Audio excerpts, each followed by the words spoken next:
Today's video is going to be a special one for all of you who love baking and pastry decorating. In this video, I'm going to take you behind the scenes and show you how I completed 3 large custom dessert orders. One of them is a beautiful 3-tier cake, the second is a 2-tier cake, both of them made for important occasions and full of little extra treats like cupcakes, macarons, and more.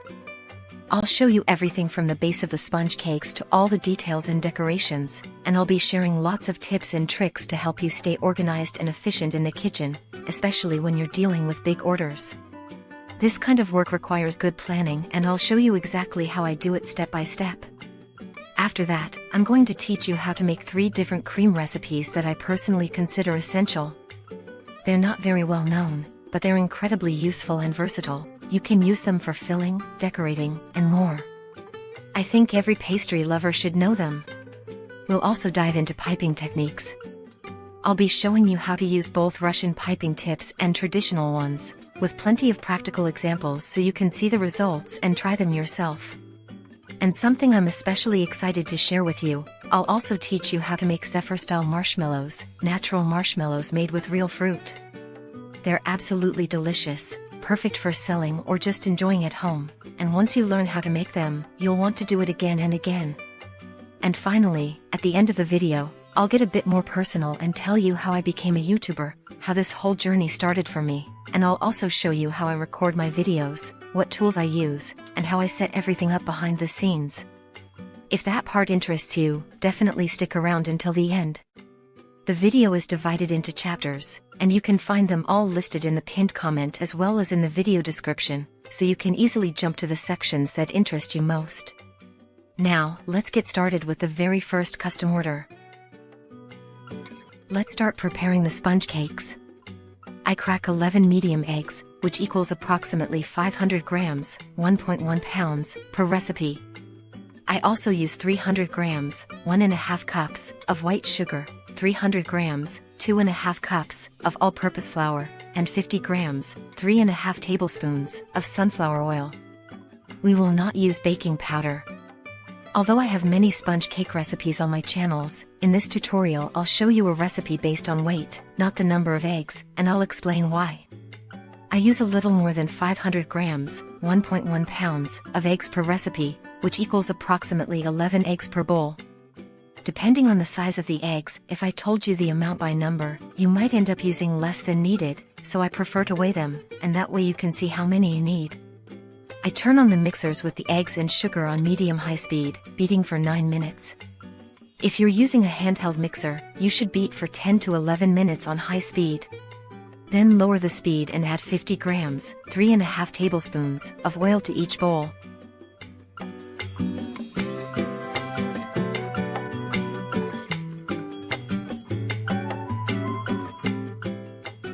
Once added, turn off the mixer and add 300 grams, 2.5 cups, of all-purpose flour, sifting it in batches, 300 grams per bowl.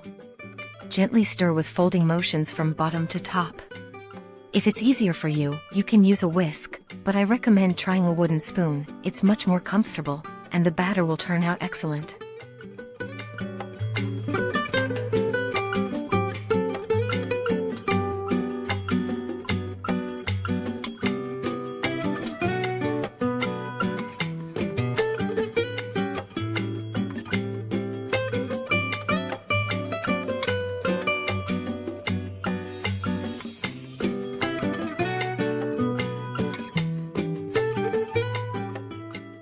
My oven is already preheated to 160 degrees Celsius, 320 degrees Fahrenheit.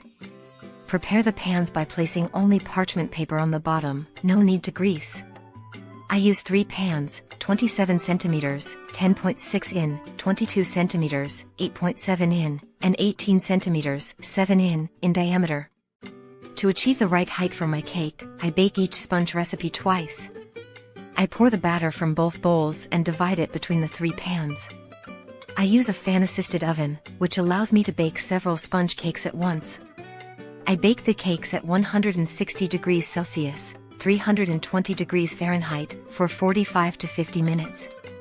I advise you to bake low cakes about 6 to 7 centimeters, 2.4 to 2.8 in high, first because they don't need much baking time, and second because they don't dry out. Ideally, bake in 2 pans, dividing the batter. This way, you get even and very fluffy cakes. My sponge cakes came out so beautiful, no domes, no cracks, in one word, perfect. I remove each one from the pan, run a knife around the edges to loosen, and let them cool on a wire rack. If you use a conventional oven, you'll only be able to bake 1 row of pans, meaning 1 large pan or several small ones depending on the available space, in a single row. Once the sponge cakes are cold, I wrap them in plastic and store them in the fridge. It's better to prepare them 1 or 2 days in advance and let them rest, so when cutting and filling, they have a perfect crumb and don't break or crumble. We'll also prepare the red berry jam and syrup at least a day in advance. For the red berry jam, I'll use 3 300-gram, 10.6 ounces, bags of frozen berries. I place them in a wide saucepan, add 1 cup of sugar and 1 cup of water, and let it boil for 20 minutes.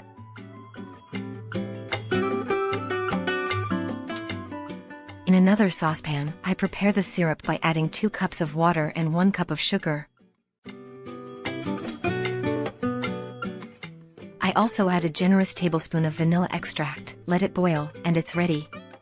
I recommend preparing everything in advance so you can work more comfortably, without stress or rush. Now I take the sponge cakes out of the bags.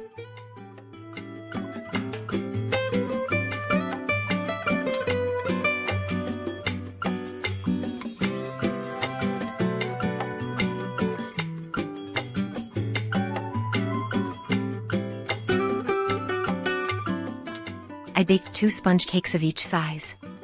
To cut them, I use a special tool, but if you don't have one, you can use a long serrated knife. Cut the layers to the thickness you prefer. In my case, I cut each slice to 2 centimeters, 0.8 in, thick. For each tier of the cake, I will use 5 sponge layers.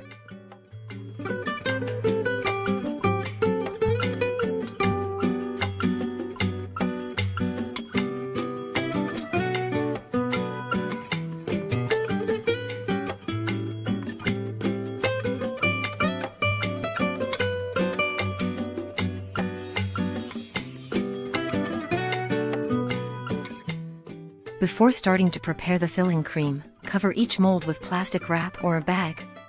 This way, you'll assemble the cake inside the mold more easily and work much more comfortably. Now I have everything ready. I advise you to work in an organized way, as that's the most important thing. Prepare everything in advance, clear the table, and leave only what you'll be using at the moment. Keep everything clean and organized. If you're a beginner, learn to work like this, and you'll see how comfortable you'll feel. No matter how many orders you have, you'll handle it all. Step number 2. Second day of work. Add 1 liter, about 4.2 cups, of cream in each mixer bowl. I use the brand Ambient by Puratos. You can use vegetable cream or dairy cream. Whip the cream at medium speed. While it's whipping, mix the Philadelphia-style cream cheese with the condensed milk. Add 150 g, 5.3 ounces, of cream cheese and 120 g, 4.2 ounces, of condensed milk to each bowl and mix well.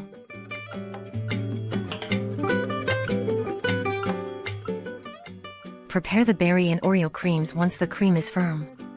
When the mixer paddles leave visible marks, that means it's ready to add the flavors.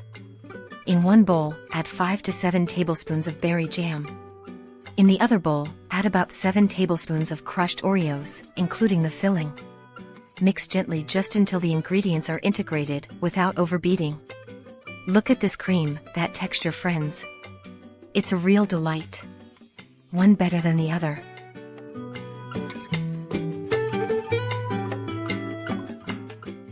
Now I will begin layering sponge cake, syrup, cream. I will also add a few extra tablespoons of jam so the sponge cakes acquire a delicious flavor.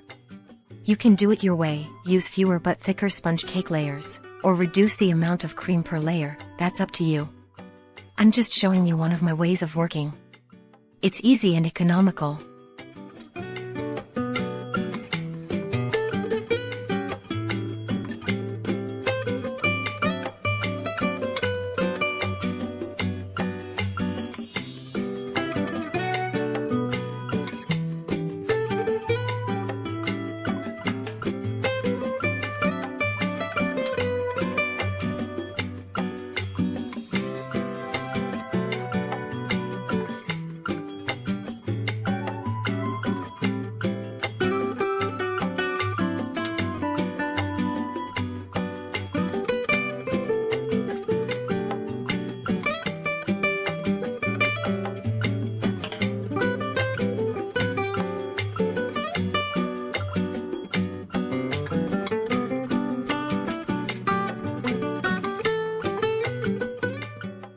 Once all the layers are assembled, I top them with the last sponge cake, add a bit more syrup, and cover them with plastic wrap or a bag. I place the molds in the refrigerator for at least 3 hours or preferably overnight.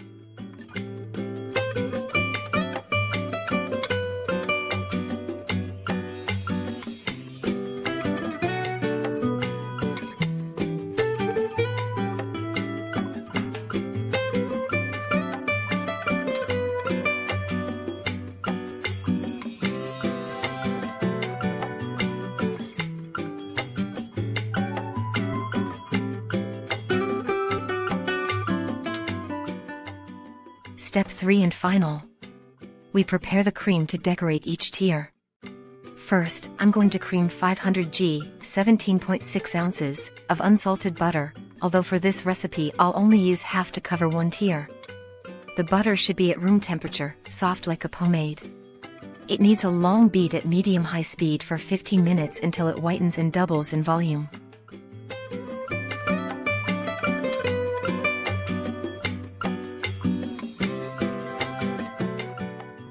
In my case, I'm going to decorate one tier with buttercream, the middle one and the top part of the third tier. The other 2 tiers I'll decorate with cream and pink rosettes. After 15 minutes of beating, I add 300 g, 10.6 ounces, of condensed milk in a thin stream and continue beating for 2 more minutes.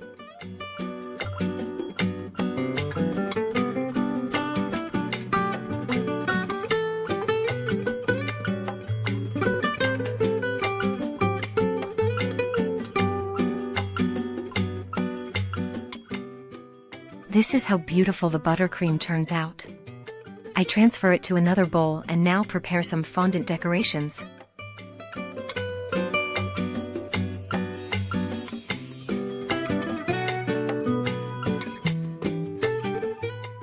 I heat a piece of fondant for a few seconds in the microwave, knead it well, and fill a mold with an angel shape. I press firmly and place the mold in the fridge for 10 minutes.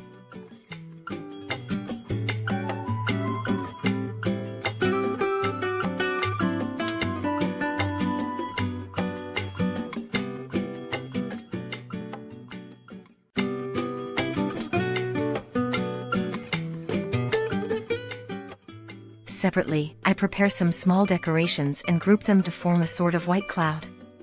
I also prepare the letters for the name.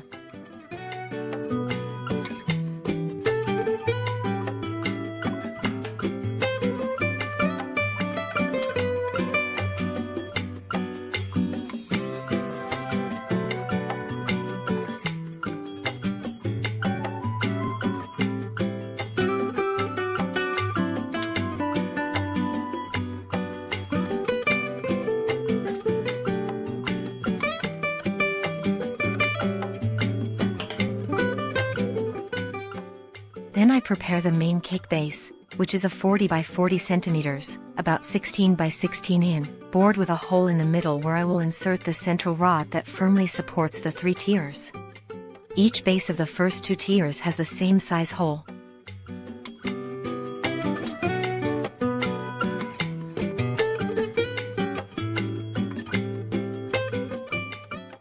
Now I prepare the second cream for decorating, which is the cream. You can use any brand or type you prefer, or try the one I recommend. It's excellent and, in fact, I use almost the same ingredients and brands in all my tutorials. I add 1 liter, about 4.2 cups, of cream and whip it for 2 minutes.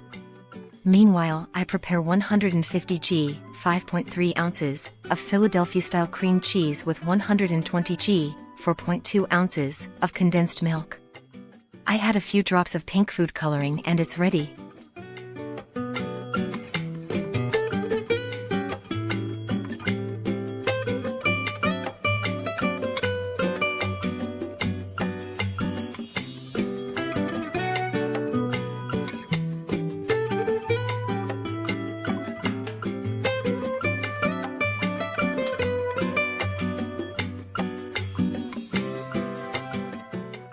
Now we are at the final and most important step of our work, assembling the tiers and decorating. I set aside a couple of tablespoons of white cream that I'll use at the end for decoration, and to the rest of the cream I add 3 or 4 drops of pink gel food coloring. This is how the two creams look, firm and perfect for covering and decorating with piping tips. Here I'll show you a trick or give you a tip. I set aside several spoonfuls of cream to apply the first layer on each tier. I do it this way because the first layer usually has crumbs, and this way I avoid staining the cream or filling it with crumbs.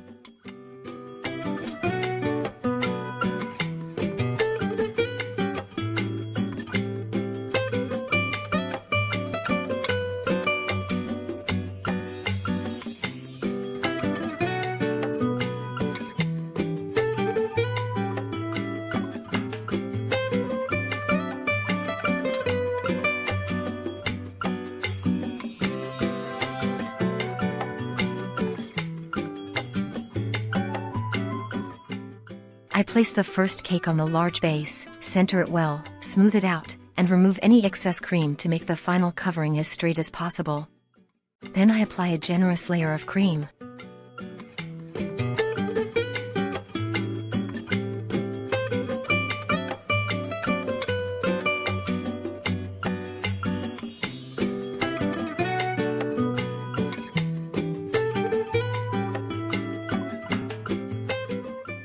I insert the central rod until I feel it goes through and fits into the hole of the base. This way I make sure my cake is very well secured. Now I'm going to cover the middle tier. I place it on the base that already has the hole, apply the first buttercream layer, the crumb coat, smooth it out a bit, and take it to the fridge to firm up.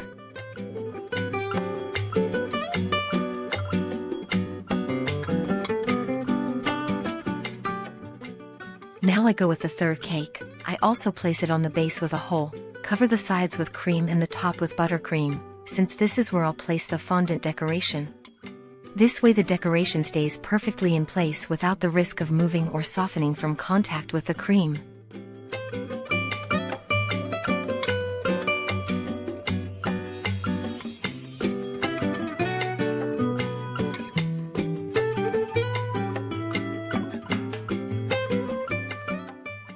Now I'll show you how to stack the tiers. First, I place several plastic straws and cut them to the height of the cake. You can also use wooden dowels if your cake is larger, taller, or heavier. I place the second tier, add the support sticks, and cover it with a second layer of buttercream.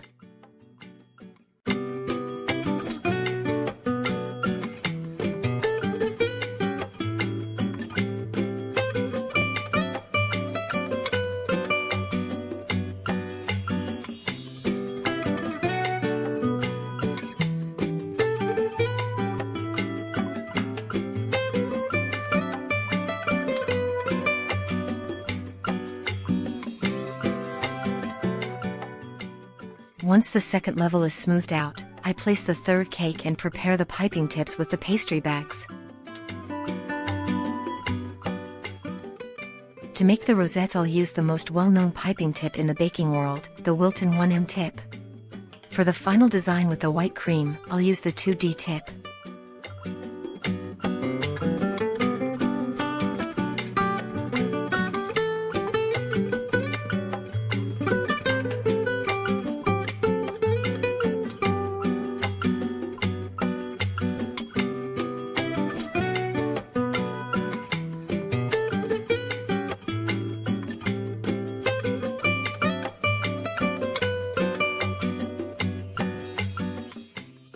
Fill the pastry bags and do a test with the cream you'll use. This way you can check the texture and make sure it's just as firm as when you prepared it. Yes, indeed, it's perfect and ready to decorate.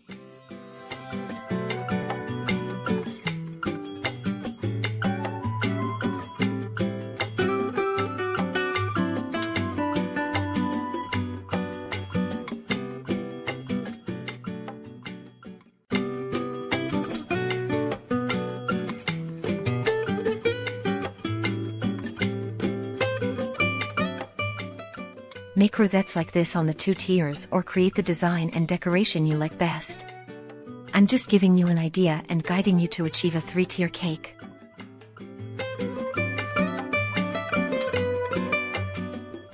I hope I explained everything clearly so it can be understood, and that my tips and suggestions help you when working. I wish I had found a tutorial like this years ago when I started in this beautiful world of baking. I never took courses, everything I learned was through trial and error, lots of practice, and watching many tutorials. Don't forget to subscribe to my channel and activate the notification bell to stay up to date with all my new videos. You can support me by sharing my videos on your social media accounts. If you do, write it in the comments with the word shared. I hope many of you will share. Thank you very much.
Also check out my other videos, it's important for the growth of my channel. Now I'll unmold the little angels and brush them with a bit of shiny edible glitter.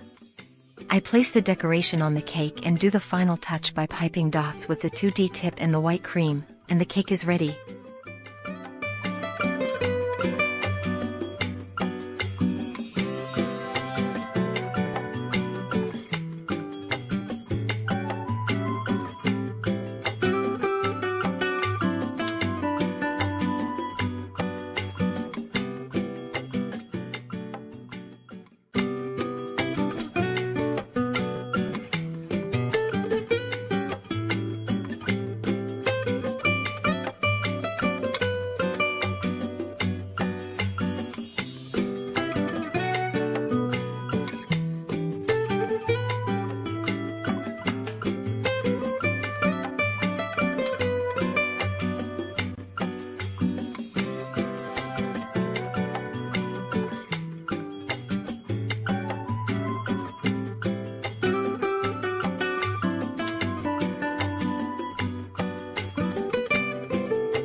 Now let's move on to the next order, a stunning 2-tier cake accompanied by a beautiful candy bar filled with all kinds of sweet treats. So don't go anywhere, this might just inspire your next celebration. We start with the sponge cakes. Today we begin with the base of our cake, the sponge cakes. For this recipe I will prepare 2 mixtures at the same time, one with a professional mixer and the other with a common, affordable hand mixer. In each bowl I place 10 eggs, which is approximately 500 grams or 17.6 ounces, and 300 grams of sugar, about 1.5 cups. At this point I activate a timer, because I want to help you visualize the exact beating time. We beat for 9 minutes with both mixers at the same time. You'll see that in the end, the texture is practically the same in both, regardless of the type of mixer. After the 9 minutes, I turn off both mixers and add 2 tablespoons of sunflower oil to each bowl. You can use any oil you prefer, as long as it has a mild flavor.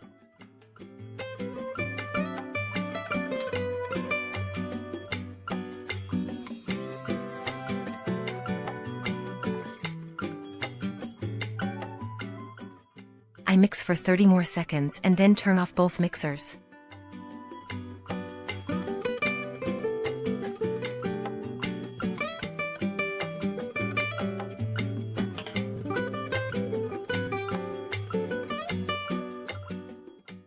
Now it's time to add the flour.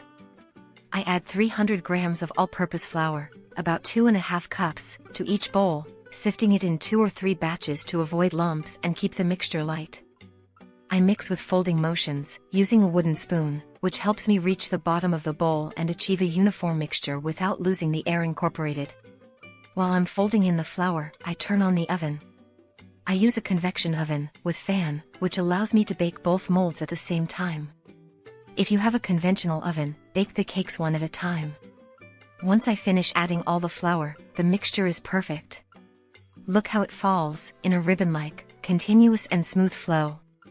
This texture is ideal, airy and light. In this recipe, we do not use baking powder. Now I move on to preparing the pans. I'm going to use 2 large pans. One square pan, 35 by 35 centimeters, about 14 by 14 inches. And one round pan, 25 centimeters in diameter, about 10 inches. First I lightly grease the pans with a bit of spray oil. You can also use a brush if you prefer. Then I place parchment paper on the bottom of the pan and grease again over the paper. This step is important to ensure the cake comes out easily. Now I divide the mixture. In the large square pan goes the batter made with the professional mixer.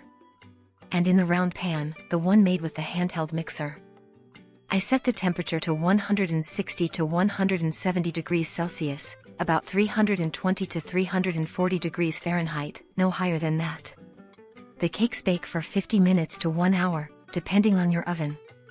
Once you have the batter in the pan, smooth out the surface slightly and give the pan a few gentle taps against the table to release any air bubbles.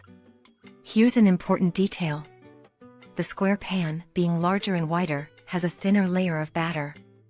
So it bakes much faster. It will be ready in about 25 to 30 minutes.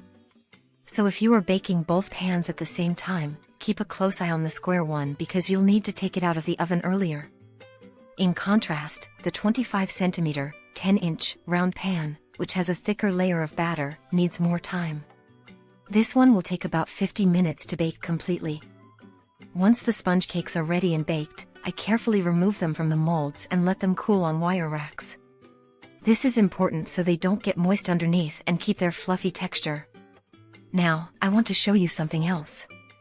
I'm going to prepare the same amount of batter, but this time I'll make 2 identical bowls to bake them together in one large 35 by 35 centimeter pan, about 14 by 14 inches. Why? Because I need a large amount of sponge cake to get a thick layer that I will use to assemble the cake I'm preparing tomorrow. The idea is to make 3 more sponge layers for the filling and structure of the cake. Each bowl contains 10 eggs, 300 grams of sugar, about 1.5 cups, 2 tablespoons of oil, 300 grams of flour, about 2.5 cups. This sponge cake, being thicker, will take approximately 50 to 60 minutes to bake. Once the cakes are baked, I need them to have a total thickness of about 8 centimeters, about 3 inches, for my cake. Once they're cool, you can wrap them in plastic wrap if you want to store them in the fridge, or leave them uncovered in a cool place until the next day. The ideal is to let the sponge cakes rest until the next day so they're perfect when it's time to fill and assemble the cake. Now we prepare the jam and the syrup. For the jam, I place 300 grams of frozen red berries, about 10.5 ounces, half a cup of sugar, half a cup of water.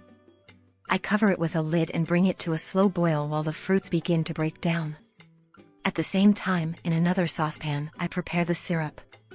First, I place 1 cup of sugar in the saucepan and let it caramelize until it reaches a deep golden color. Once the caramel is ready, very carefully, I add 2 cups of hot water and let it boil until the caramel completely dissolves. Meanwhile, I stir the jam to help the fruit soften and thicken slightly. When both the jam and syrup have boiled, I turn off the heat, cover them, and let them cool. I'll save them until the next day.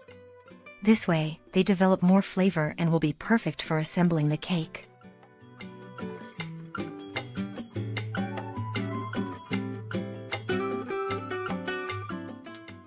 We continue with the first day of work. Now we prepare the ganaches. I start by weighing 500 grams of white chocolate, about 17.6 ounces, and 500 grams of dark chocolate, about 17.6 ounces. In my case, I use compound chocolate, but you can use whichever type of chocolate you prefer: couverture, real chocolate, or baking chocolate. Next, I add 500 grams of dairy cream, about 2 cups, also known as heavy cream or whipping cream depending on your country, to each saucepan, and bring them to a boil.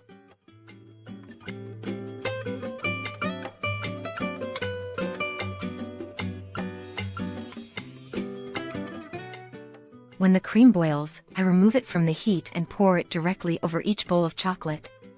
One over the white chocolate and the other over the dark chocolate. I let them sit for a few seconds so the heat starts melting the chocolate naturally. Then I add 30 grams of butter, about 2 tablespoons, to each bowl. This not only improves the flavor but also gives shine and an even creamier texture to each ganache.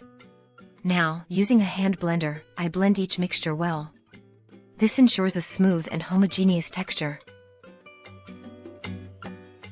Once ready, I transfer each ganache to a tray. Cover them with plastic wrap in direct contact with the ganache to prevent a crust from forming, and let them cool completely.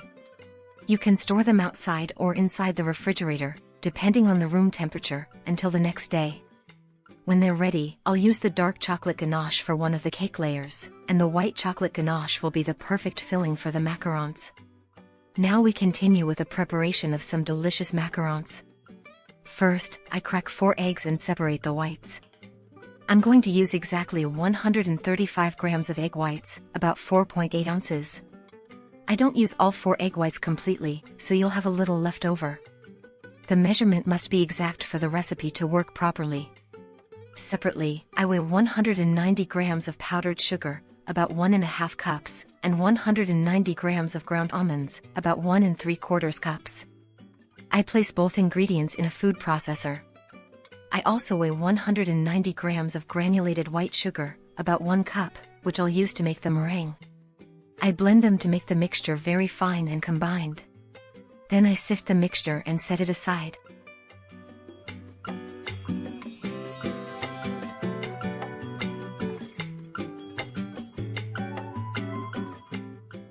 In the mixer bowl, I place the 135 grams of egg whites and beat for 1 minute.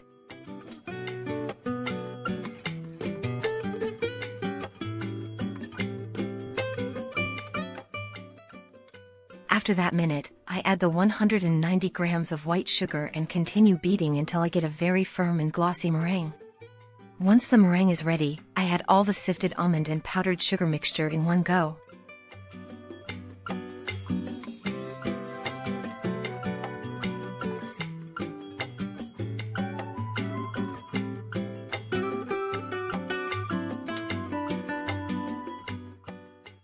I beat for just a few seconds, between 15 and 20 seconds, on low speed, 2 or 3. Until everything is well combined and the batter has the ribbon texture characteristic of macarons. The mixture falls in a continuous ribbon when lifting the spatula. That means it's perfect. That's how the texture should be, smooth, shiny, and just fluid enough.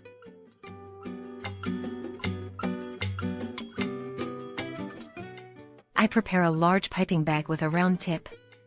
I use Wilton tip number 12. I place half of the mixture into the bag and set aside the other half.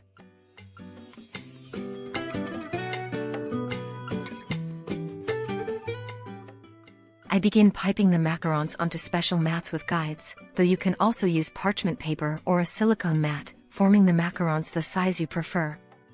With this mixture, I filled 3.5 trays.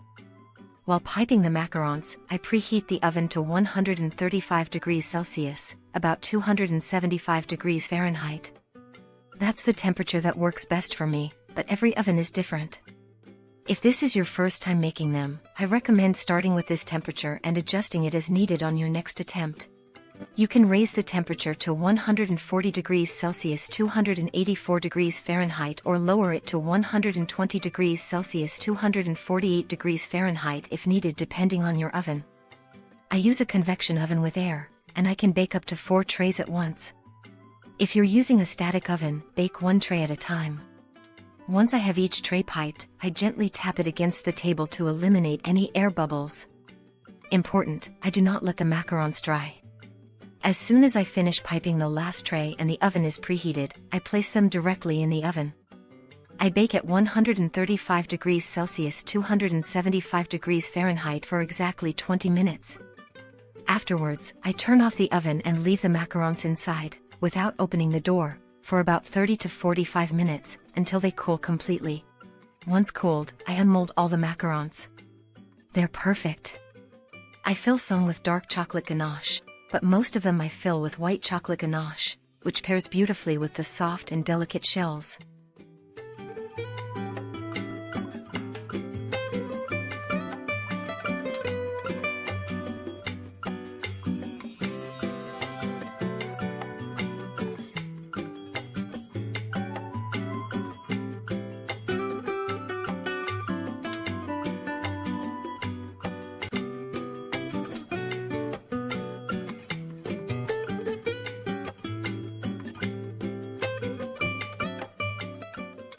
Once filled, I paint the macarons with edible gold dust, mixed with a little vodka to achieve a liquid texture ideal for brushing.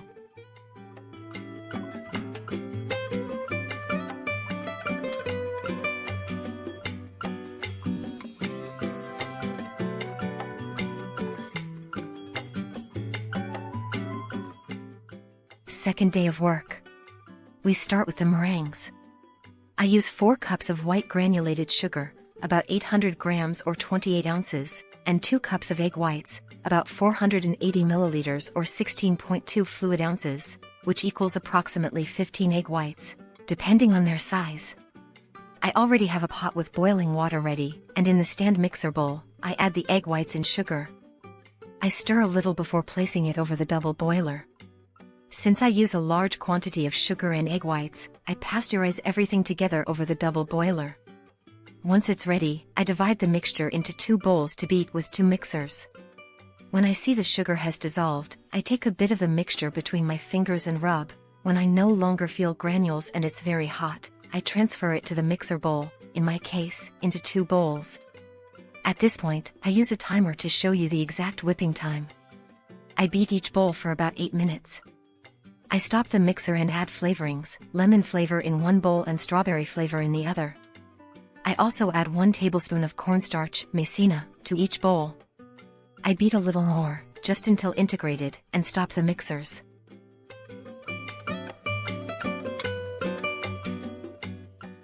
Look at this meringue, perfect, firm, shiny, such a beautiful texture. Now I prepare the piping tips, the Sultana tip, the Star tip, the 1M tip by Wilton, and 1 Russian tulip tip. I'll show you how I make the meringues with these piping tips.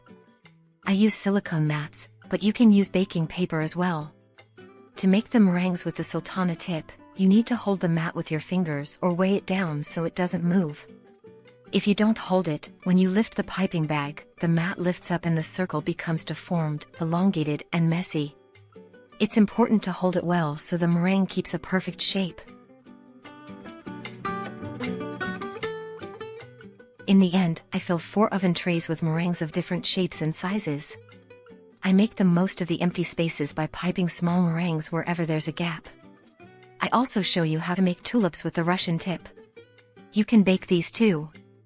I pipe them 1 by 1 or 3 flowers together, which look very pretty, like a bouquet. I also add some golden candies and sprinkles for decoration, and they look very nice.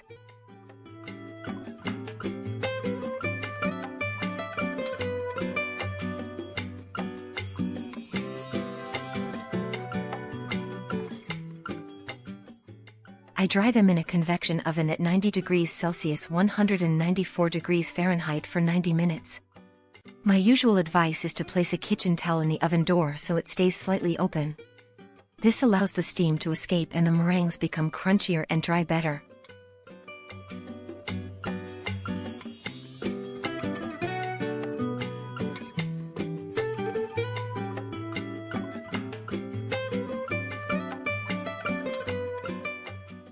Once the 4 trays are baked, I store them in an airtight container or in bags.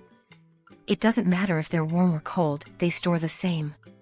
If there's humidity in the air, don't leave them outside because they'll get sticky fast.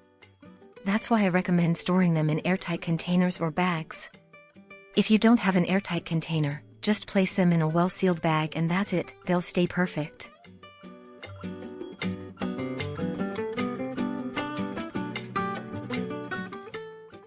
Next recipe on the second day of work is the French buttercream made with egg yolks.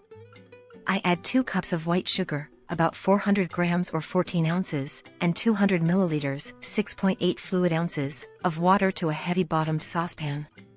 Separately, in the mixer bowl, I add 15 egg yolks. From the 15 egg whites I used for the meringues, I use the yolks to make this delicious cream, so nothing goes to waste. That's why I make the meringues and the French buttercream on the same day. The yolks are fresh, not dry, and I don't need to store them in the fridge, making everything at room temperature. Once the syrup begins to boil, I start the mixer with the egg yolks. I also use a timer, like in almost every recipe in this tutorial, to show the exact mixing and syrup times for each step. I also place a thermometer so you can see the syrup temperature. It needs to reach between 112 degrees Celsius and 114 degrees Celsius, 233.6 degrees Fahrenheit to 237.2 degrees Fahrenheit.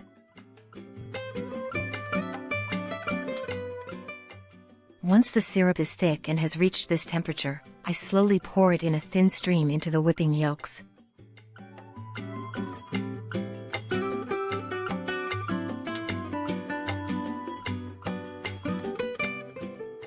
I let it beat for a few more minutes at high speed until the mixture cools slightly and the yolks with the syrup drop to about 40 degrees Celsius 104 degrees Fahrenheit, which is when I begin to add 700 grams, about 25 ounces or 3 sticks, of room temperature butter, cut into cubes.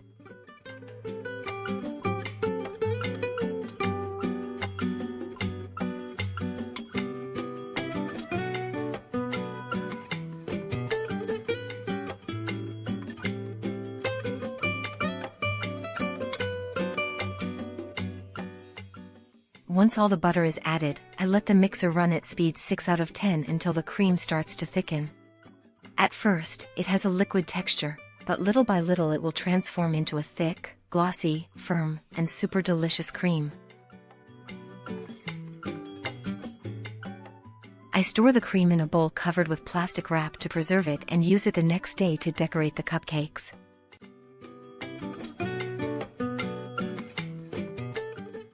Finally, on the second day of work, I start by cutting the cakes.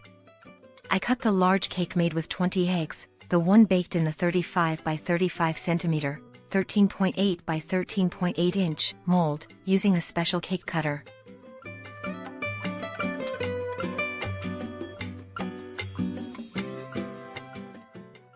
I get 3 slices, each 1 centimeter, 0.4 inch, thick.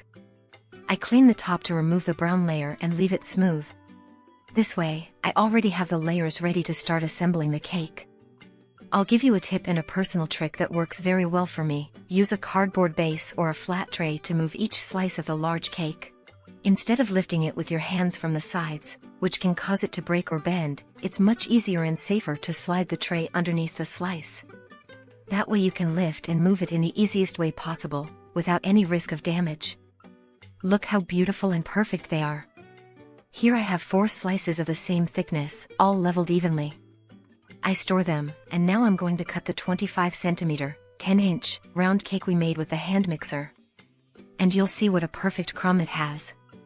It's perfect. As if we had made it with a professional stand mixer. No difference at all. They are exactly the same.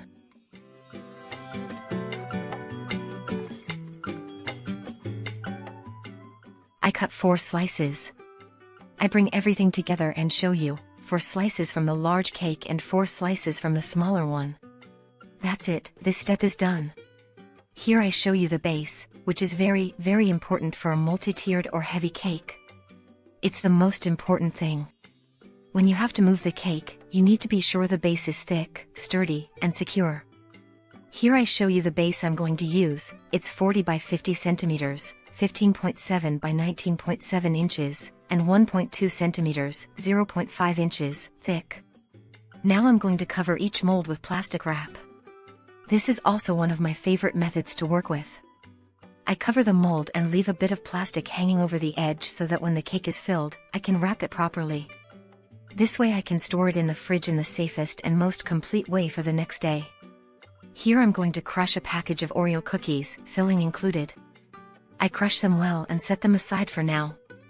Now I'm going to whip the cream. I use 1 liter, 34 fluid ounces, of very cold Purato's ambient whipping cream. I place it in the mixer bowl and whip until it's almost stiff.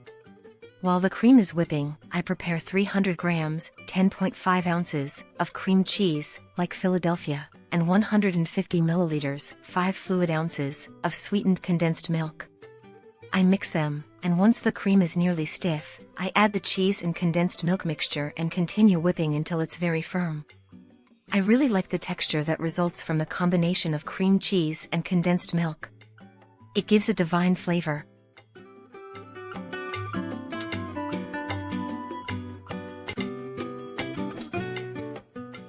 This is the perfect texture.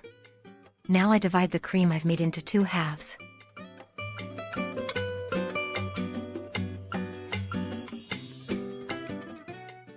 To 1 half, I'll add the crushed Oreos, and to the other, I'll add plenty of red berry jam.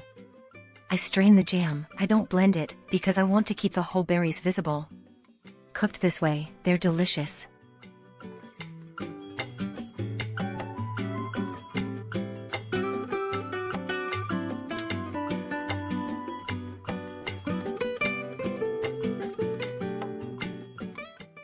And now I have 2 fillings. The third filling will be the chocolate ganache we prepared the day before, which already has a perfect texture. Now everything is ready: syrup, jam, the 3 fillings, the sliced cake, and the molds prepared. I recommend working like this, organized, clean, and with everything ready in advance. This way, you'll work calmly, stress-free, and everything will turn out perfectly.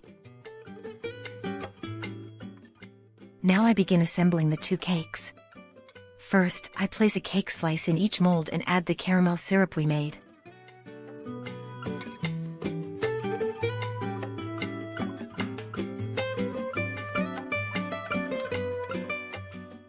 I add the amount of ganache, divide it between the 2 molds, and spread it evenly. I place another slice on top, brush again with syrup. Then I add the Oreo cream, which I also divide between the 2 molds.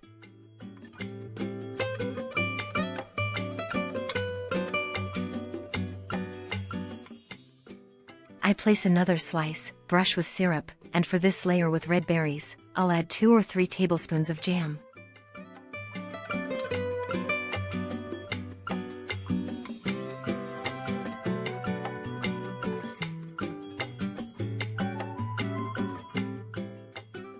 I spread it out and divide the red berry cream evenly between both molds. I add a bit more jam on top. I place the final cake slice in each mold and place it upside down, so that when I invert the cake later, the bottom becomes the top layer of each tier. I brush one last time with syrup, then cover with the leftover plastic wrap from each mold. This way, the cakes are well protected, won't absorb fridge odors, won't dry out, and will stay perfectly preserved until the next day. Final work day. I begin by preparing some delicious cupcakes. Here I have ready 8 whole eggs, 220 grams, 7.75 ounces, of white sugar, 1 cup of milk, 1 cup of olive oil, 500 grams, 17.6 ounces, of sifted flour, 1 sachet of baking powder, 8 grams or about 2 teaspoons, sifted as well. I'll also use vanilla extract. I add the 8 whole eggs into the mixer bowl along with all the sugar at once. I use the paddle attachment because I don't need the mixture to be airy like a sponge cake, just well combined. I won't use the whisk attachment since I need a denser, more homogeneous batter. If you're using a hand electric mixer, you can use the regular beaters just fine. I set a timer so you can see the mixing time, which for me is 8 minutes at high speed. Then I reduce the speed to level 2 and add the milk. Next, I add the oil and continue mixing on low speed. I add a teaspoon of vanilla extract, then gradually add the sifted flour along with the baking powder, always mixing at low speed so the batter stays smooth and lump-free, without overmixing. After 10 minutes of mixing, the cupcake batter is ready. I'm going to bake several batches of large cupcakes and 2 batches of mini cupcakes. The oven is preheated to 170 degrees Celsius 338 degrees Fahrenheit with top and bottom heat. I'll bake each batch for 20 to 25 minutes, then let them cool on racks so they don't get soggy. I place both the large and small cupcakes on cooling racks and let them rest for a couple of hours before decorating.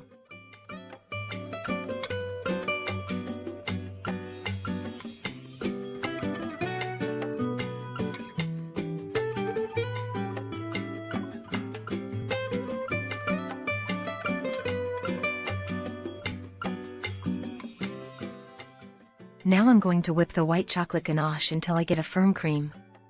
I like this texture for filling ice cream cones.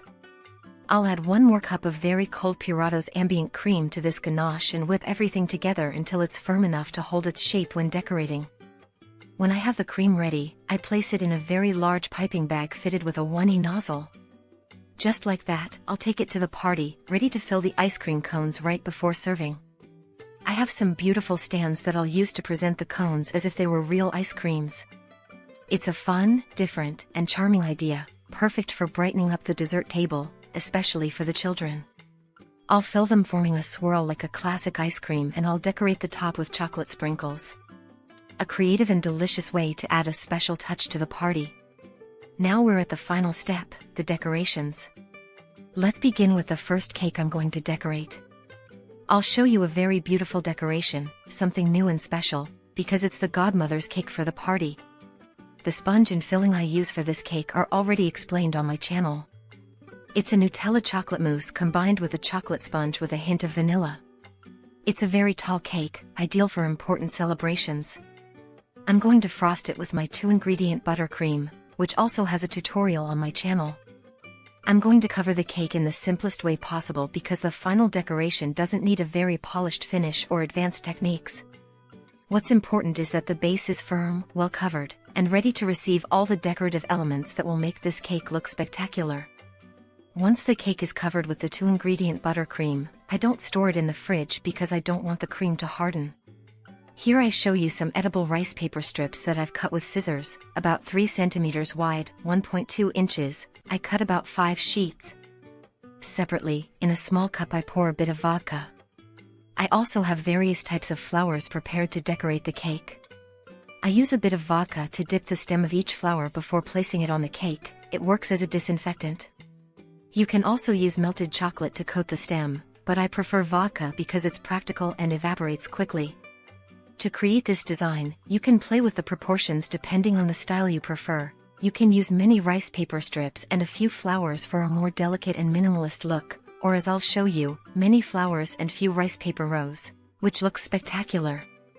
I use natural flowers. You can use classic roses, carnations, daisies, or even wildflowers.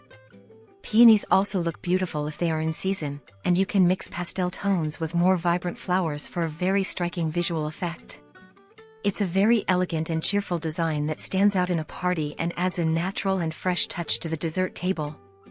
Just like that, once the cake is decorated, it can be stored in the fridge until it's time to transport it to the party.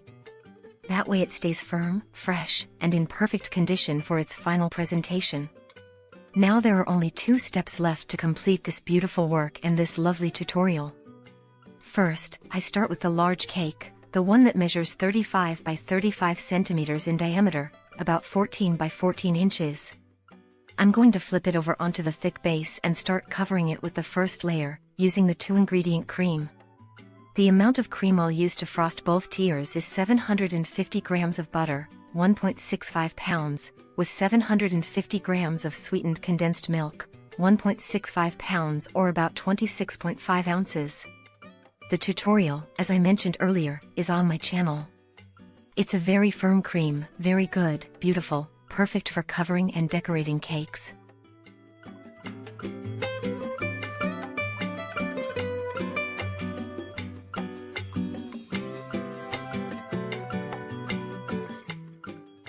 I'll apply a thin first layer, the crumb coat, and place the cake in the fridge for 15 minutes. Meanwhile, I'll do the same with the 25 centimeters cake, about 10 inches in diameter. But here I'll show you something. I'll flip it onto a base that already has a hole made for the central dowel I'll place to support the stacked cakes. I'll do the same with the 25 centimeters cake, apply the first layer of buttercream, the crumb coat, and put it in the fridge.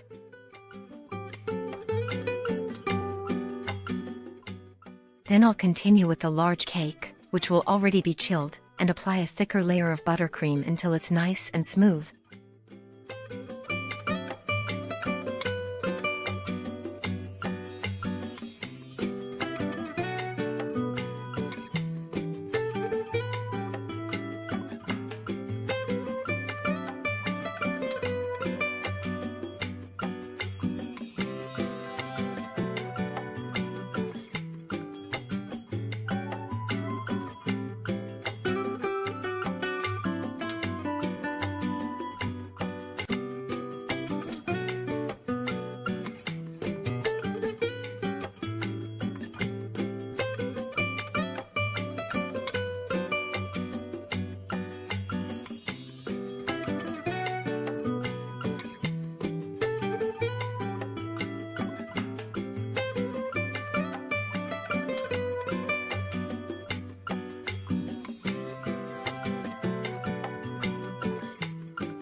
After that, I'll place the additional supports, some plastic straws that will serve as internal structure, plus the central dowel that will go through the middle of the cake. Once all supports and the central dowel are in place, I'll place the top tier. And here I want to show you something important. If you look closely, when I place the top tier, since it only has a thin layer of buttercream and its base is also very thin, it bends slightly and cracks. That's exactly what I mean when I insist on the need for a thick and firm base. The cream is excellent and, in principle, the cake shouldn't crack. But for everything to work perfectly, the base has to support it. It's a set. The cake structure depends as much on a good cream as on a good base. I'm going to apply the second layer of buttercream, this time a more generous layer to leave the surface very smooth and even. Once it's completely smooth, it'll be ready for the next step, the final decoration of the cake. Now I'm going to prepare a very special plaque with the baby's name, Alex, a sweet name for a lovely baby.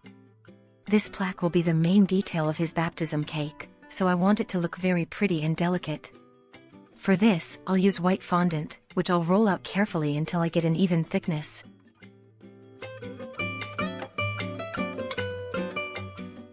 Then I'll shape it with a special cutter and gently imprint the name Alex in the center.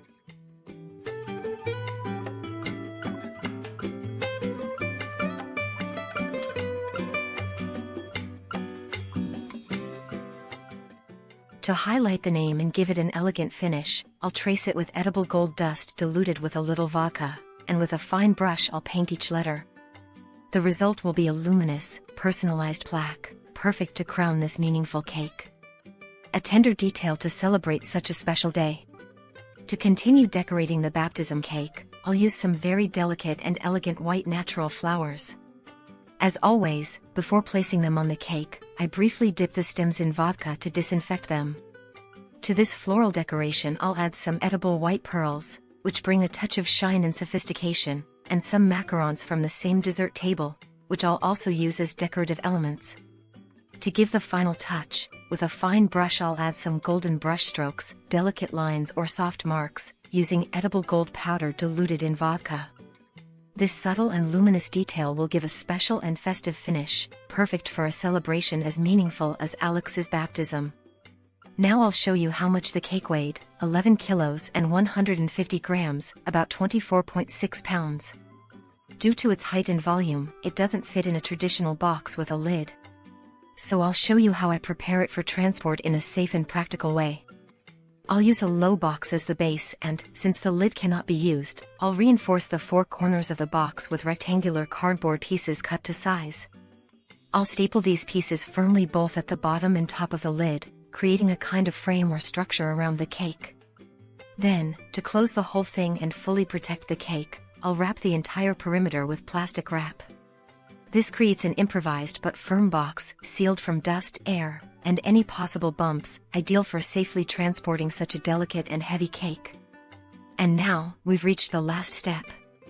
I'm going to decorate the cupcakes with 2 delicious creams I saved from the day before, a French cream and a Swiss meringue buttercream with red berries.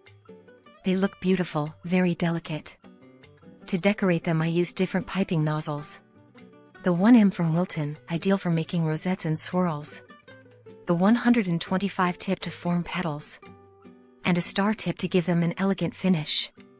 I decorate the large cupcakes with various designs, and the mini cupcakes I leave simply with a pretty rosette made with the 1M tip. They look charming. Once decorated, I store them all in boxes and I have everything ready to set up the dessert table with lots of love. And with this, I finish this tutorial. I truly hope you liked it, that you enjoyed watching each step, and especially that it inspired you or encouraged you to create something similar. Up next, we're going to create a super colorful and beautiful candy bar. It's somewhat similar to this one, but stick around, you're bound to pick up some great tips and tricks. Add 200 g of egg whites, 7 medium egg whites or about 7 ounces. Beat for 2 minutes until they foam slightly. As you can see, I placed a timer to help you know how long to beat the French meringue until you get a firm and glossy texture. Add 1 teaspoon of vanilla extract and 285 g of granulated sugar, 18 tablespoons or 1½ cups. The ingredient amounts in this recipe are given in grams and tablespoons, but I recommend measuring them with a kitchen scale if possible instead of using tablespoons, because variations in quantity can affect the final result. In total, it's 8 minutes of whipping for this amount. If you're using a hand mixer, you might need a bit more time.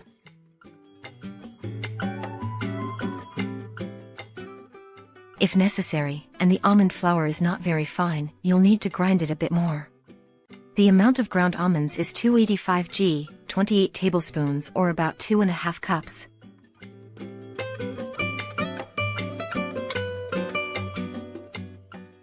Add 285 g of powdered sugar, 20 tablespoons or 2¼ cups, and mix to combine the almond flour and powdered sugar.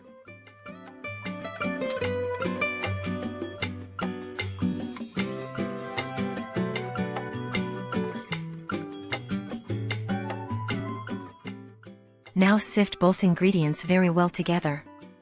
This is done to make sure the grains are fine enough to get a smooth surface and perfect macarons. Let me tell you, this is the first part of a 5-video series in which we will make 5 recipes that will help you set up a simple and affordable homemade candy bar so your children and guests never forget the day, and you don't have to pay high prices for something so simple. Stay until the end of this series, subscribe, and turn on the notification bell so you don't miss any of the recipes. Today we start with this magnificent French meringue macaron recipe. Add the ground almond and powdered sugar mix to the mixer bowl. Mix a little to avoid a cloud of powder, and now beat for just about 15 seconds and that's it.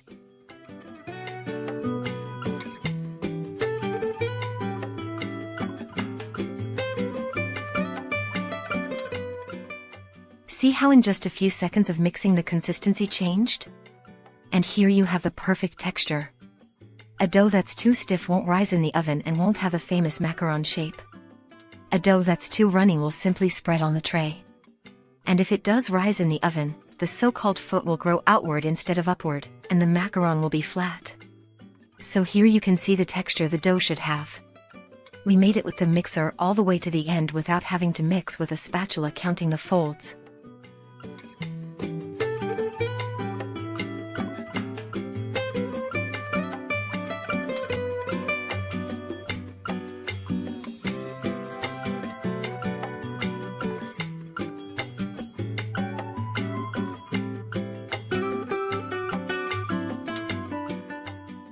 If you want to make 2-color macarons like I do, prepare the mixture in 2 bowls and add gel food coloring. Add the amount of coloring depending on the tone you want. I add 2 drops of coloring to each bowl. If you want to make the macarons in just 1 color, you can also add the coloring when you're whipping the French meringue.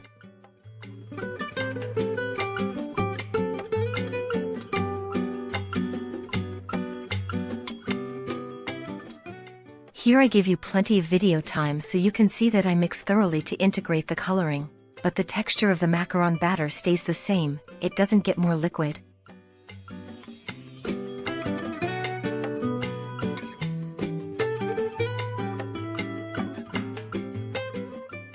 Transfer the macaron batter to a piping bag with a round tip.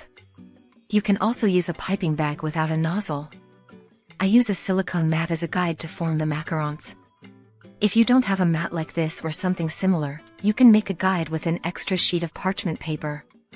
Take a 4 cm, 1.5 inch, cookie cutter and draw several circles with a few centimeters of space between them. Place this guide under the parchment paper where you'll pipe the macarons, and once piped, remove the guide and transfer it to another tray.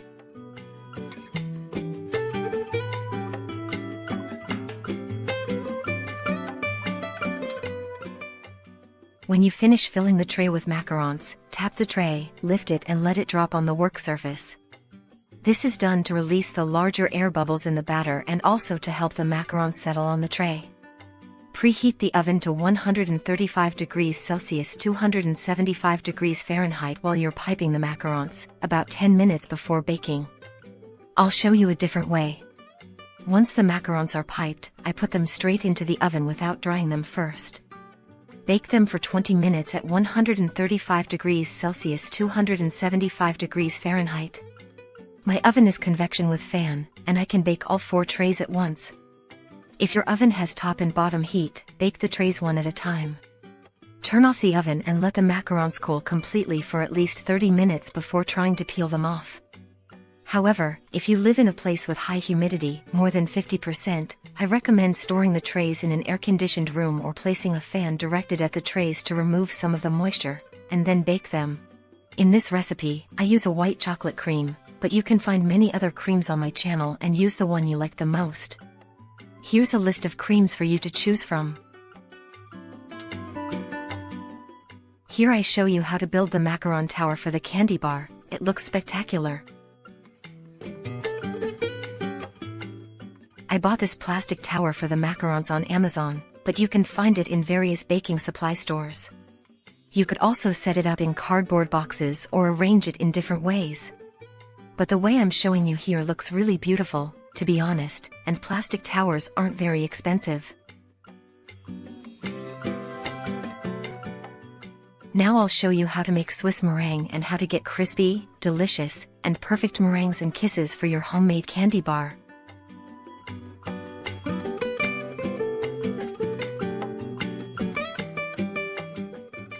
Start by preparing a saucepan with a bit of water and bring it to a boil.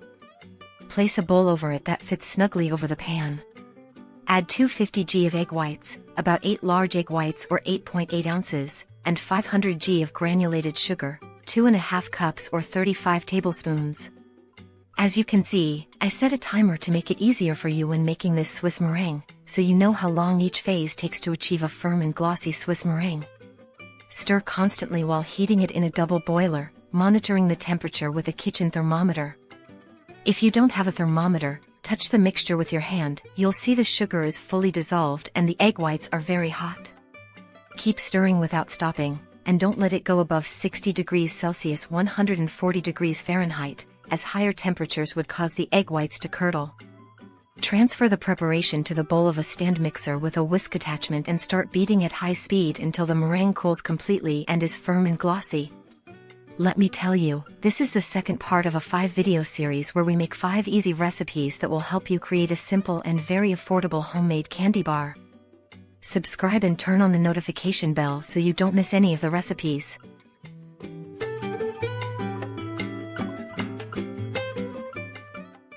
Add 1 tablespoon of cornstarch and 1 teaspoon of strawberry extract and continue beating for 1 more minute or until fully incorporated.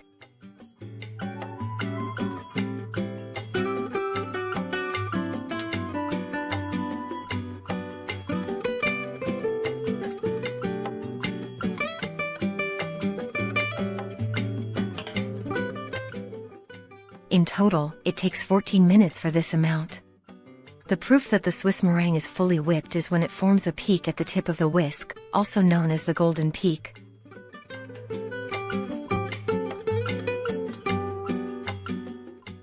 Divide the Swiss meringue into several bowls and add gel food coloring. I add a good amount of coloring because I want vibrant colors. If you're aiming for soft, pastel colors, 1 or 2 drops of coloring will be enough.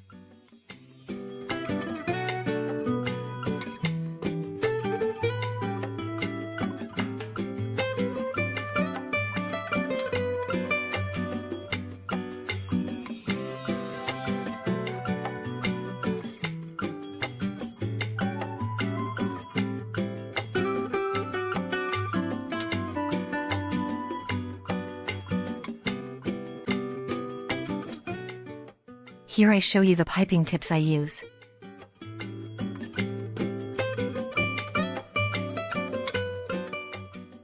Preheat the oven to 90 degrees Celsius 195 degrees Fahrenheit while you're piping the meringues, that is, turn it on 10 minutes before placing the trays in the oven. Since every oven is different, as a general rule, meringues are baked at the lowest temperature. In my case, it's 90 degrees Celsius 195 degrees Fahrenheit for 90 minutes. What we're really doing is dehydrating the meringue, which is why it needs a long bake at low heat.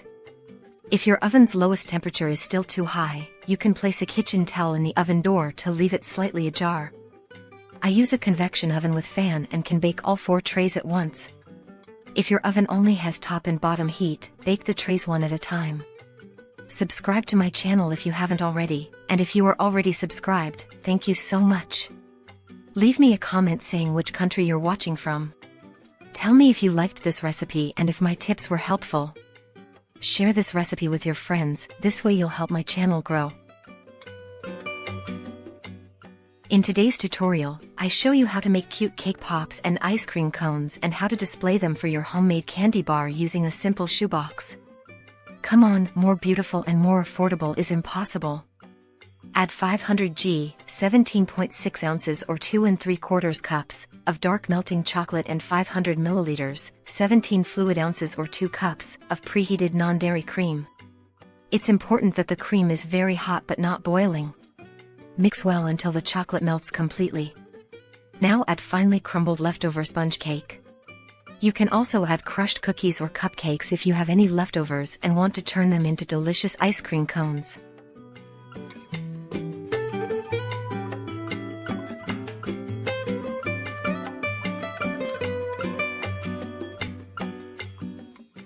Once it's well mixed and uniform, set it aside for now, but don't put it in the fridge.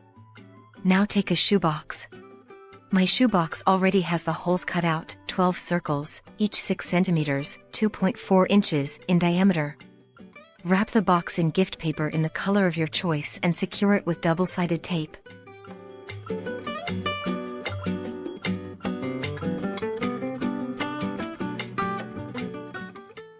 After wrapping the box, mark and cut each hole in a cross shape with scissors, and insert the 12 ice cream cones.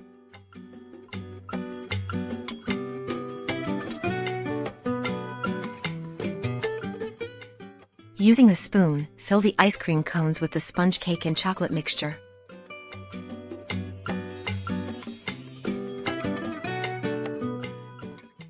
Now shape medium-sized balls and stick them on top of the ice cream cones. Let me tell you, this is the third part of a 5-video series where we make 5 easy recipes that will help you create a simple and very affordable homemade candy bar. Subscribe and turn on the notification bell so you don't miss any of the recipes. Also, form small balls for the cake pops.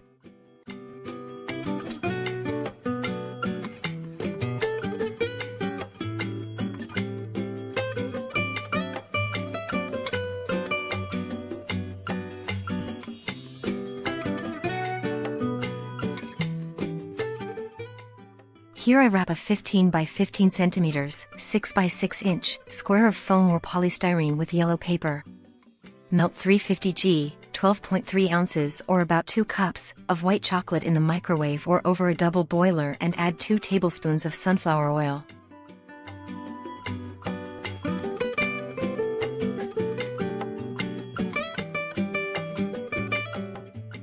Mix well until it melts completely, and optionally add a few drops of white gel coloring.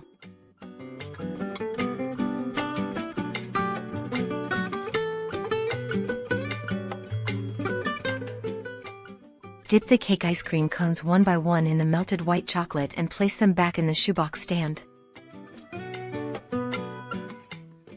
To make the cake pop lollipops, dip the tip of the stick into the melted chocolate and insert the stick into the ball.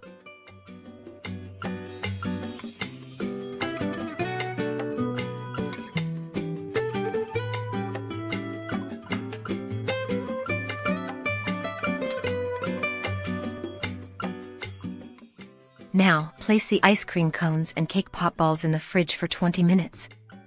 Dye the leftover chocolate in several colors and first dip the lollipops. Decorate them with colorful sprinkles, add a small sugar ball on top, and place them in the styrofoam stand to dry.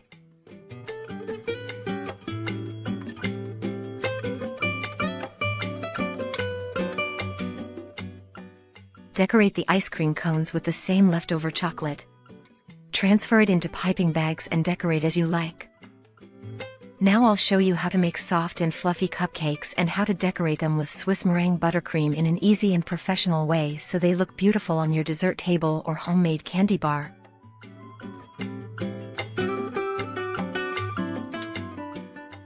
Add 6 whole eggs, no need to separate the whites from the yolks, and beat them for 2 minutes. This preparation is done using the paddle attachment of the stand mixer, not the whisk. If you're using a hand mixer with beaters, it works just as well to achieve the right texture, you'll just need a bit more time mixing. As always, I use a timer to help you know exactly how long to beat for this quantity.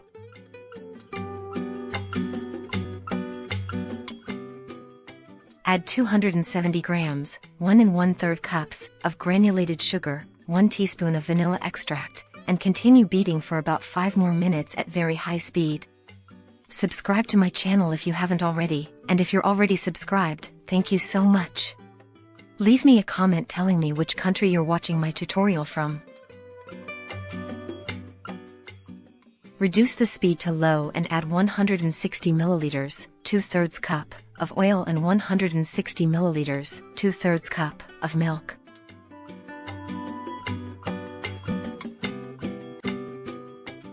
Mix 15 grams, 1 tablespoon, of baking powder with 370 grams, 2 3/4 cups, of all-purpose flour, previously sifted, and gradually add it to the mixture without stopping the mixer.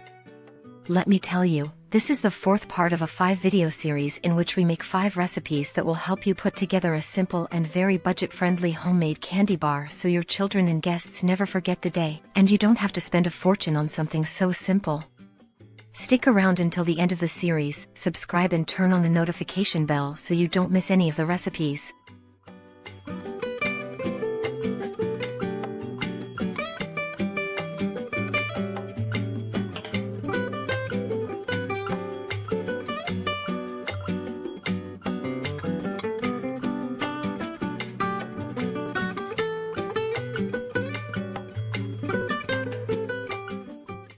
In total, it's been about 9 minutes of mixing. Prepare your cupcake liners and fill them just a little over halfway with the mixture. Bake them in a preheated oven at 150 degrees Celsius 300 degrees Fahrenheit for 25 minutes. With this quantity, I got 22 cupcakes, but the liners I use are quite large, 55 by 45 millimeters, 2.2 by 1.8 inches.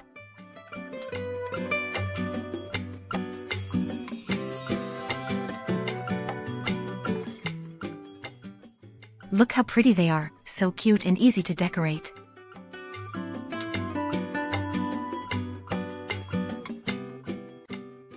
Here I've prepared several piping bags with Swiss meringue buttercream in various colors. The tips I use are Wilton 1M, Wilton 2D, for B, 195, the 68 leaf tip, and 2 Russian tips for tulips and roses. I'll leave you the link for this Swiss meringue buttercream, and in the video description you'll find a list of all the creams so you can choose the one you like best to decorate your cupcakes. I also want to mention that I have 2 tutorials with Swiss meringue buttercream, one where I make it with a stand mixer and one where I use a hand mixer, where I give tips and tricks on how to enhance color without using too much gel food coloring. If any cupcake has a domed top, cut it with a knife to make it flat. You can also add a thin layer of cream before decorating. I personally like it like this, with this beautiful, easy, and elegant decoration that still lets a little of the cupcake show through.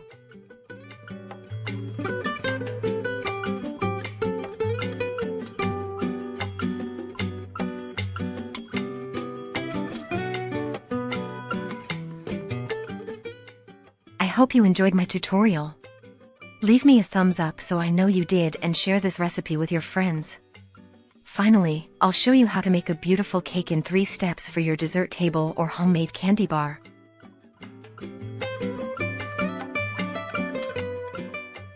Step 1. We prepare a soft chinois sponge cake to fill. Step 2. A delicious Oreo filling.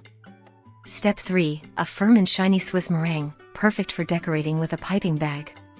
Let's begin with the first step, the chinois sponge cake with just 3 ingredients. Add 7 whole eggs to the bowl of the mixer and beat them for 2 minutes at high speed. As you can see, I start the timer, and this way I help you keep track of the approximate time needed for each phase, although it also depends on the power of your mixer.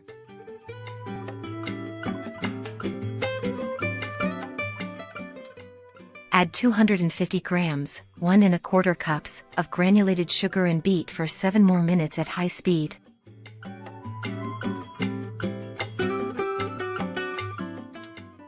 If you're using a hand mixer, you might need 2 extra minutes of beating, or until the mixture has tripled in volume. In total, that's 9 minutes of beating at maximum speed until you reach the famous ribbon stage, which is when lifting the whisk leaves a ribbon-like trail over the batter. Add 250 grams, 2 cups, of all-purpose flour and sift it right before adding. Besides soaking it in syrup and filling it, this chinois cake can also be enjoyed as is because it has a fluffy texture and fantastic flavor. Mix using a whisk or spatula with gentle folding movements until all the flour is incorporated and there are no lumps.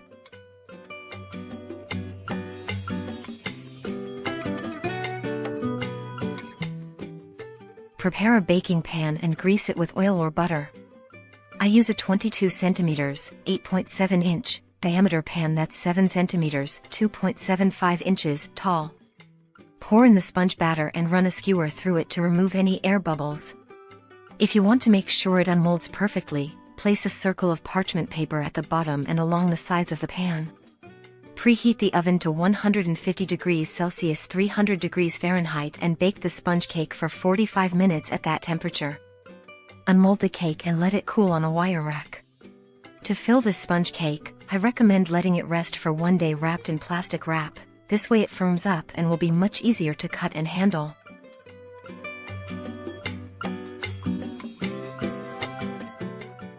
Now let's prepare a delicious Oreo filling. This is step number 2. Add 600 milliliters, 2½ cups, of very cold plant-based whipping cream and beat it for about 1 minute or until you see soft peaks. Add 100 grams, 3.5 ounces, about ½ cup, of cream cheese, like Philadelphia. And 150 grams, ½ cup, of sweetened condensed milk.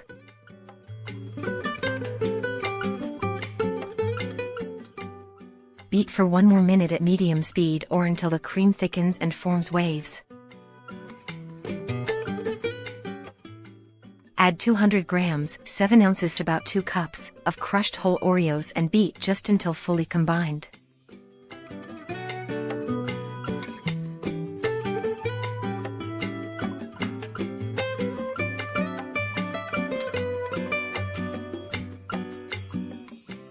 To assemble the cake, I already have the sponge cut into 5 layers, each 2 centimeters, 0.8 inches, thick. Using the same 22 centimeters, 8.7 inches mold, I placed plastic wrap inside. Place the first cake layer and soak it well with syrup. I make the syrup by boiling 2 cups of water with 1 cup of sugar. Add a portion of the Oreo filling and level it with a spatula. Place another cake layer, more syrup, and Oreo filling, and repeat until the cake is fully assembled. Let me tell you that this is the final part of a 5-video series where we make 5 recipes to help you put together a simple and budget-friendly homemade candy bar, so your family and guests will never forget this day, and you won't need to pay high prices for something so simple. Stay until the end of the series, subscribe and turn on the bell so you don't miss any of the recipes.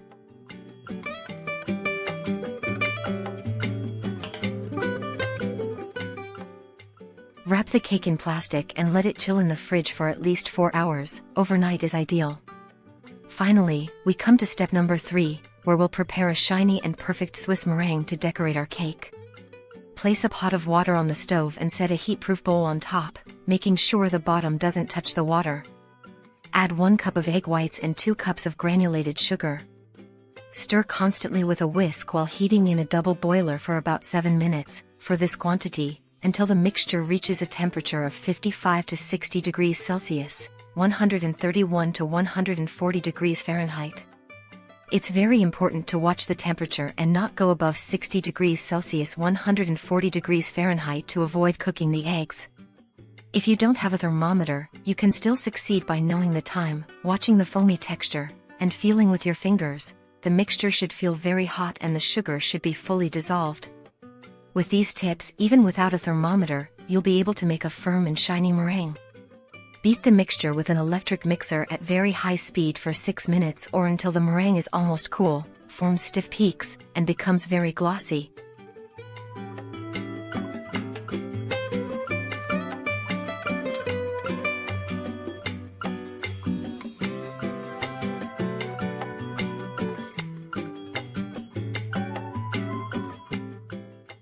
Unmold the cake onto a serving base or stand. Use a turntable base, which makes decorating much easier. Cover the cake with a thin layer of Swiss meringue and set it aside for now. Divide the Swiss meringue into several bowls to dye it in different colors. Here I show you the texture, how to color it, and also various gel colorants from different brands. Add as much as you like depending on the shade you're going for, and stir gently until incorporated. Subscribe to my channel if you haven't yet, and if you already are, thank you so much. I'd love to know which country you're watching from. Leave me a comment telling me what you think about this homemade candy bar idea and this 5-part tutorial series. I'd also love to know which of the recipes you've tried and if my tips, tricks, and advice have been helpful to you. I hope they were. Share this recipe with your friends, this way you'll help my channel grow. Thank you so much for your support.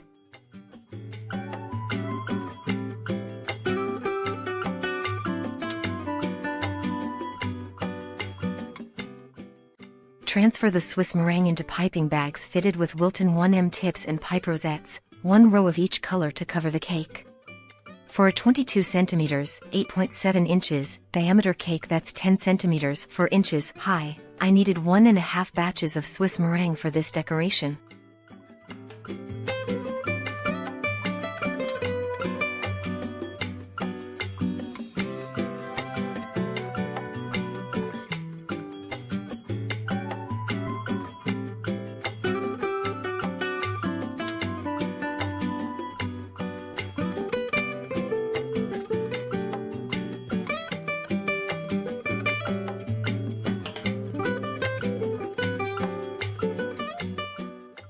Look how beautiful it turned out. These are the 5 ideas for your homemade candy bar. With these 5 tutorials, you can put together a sweet table even better than the one I've shown you here. All that's left is a nice tablecloth, some balloons, cups, plates, drinks, and let the party begin.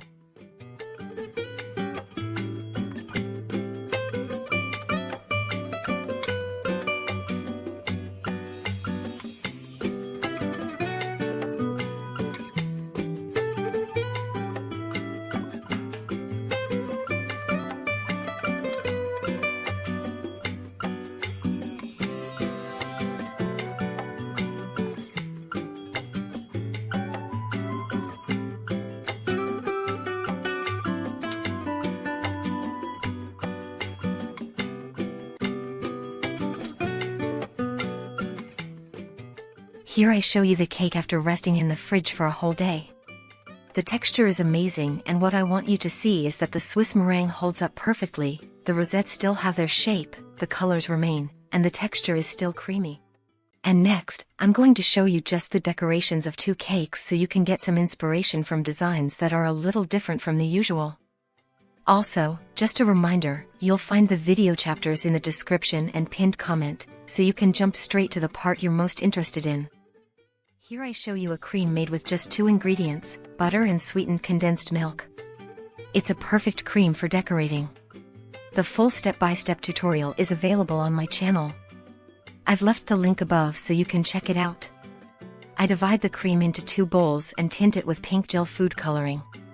Here I show you different options of food coloring you can use.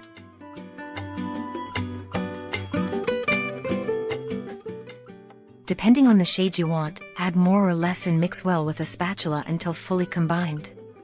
To get a soft pink, I added the coloring twice, about 5 or 6 drops in total. On the other hand, to get an intense red, we'll need much more coloring. In this case, I add the coloring in 4 stages, using a generous amount each time, and mix well. I won't cut this process so you can see how the cream maintains its texture and how much coloring is needed to get this beautiful tone. Also, I want you to know that the flavor doesn't change. The cream remains delicious, smooth, and perfect.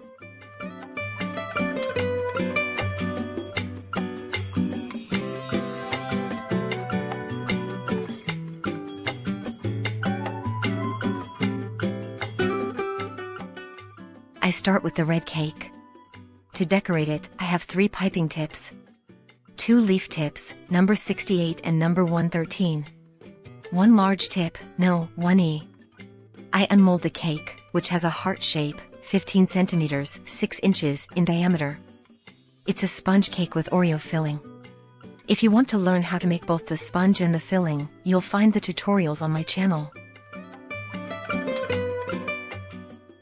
I apply the first layer of cream, a thin coat to seal the crumbs. I smooth the surface and place the cake in the fridge for 10 minutes. Meanwhile, I fill the piping bags with the tinted cream and set aside a bit to apply a second layer to the cake later.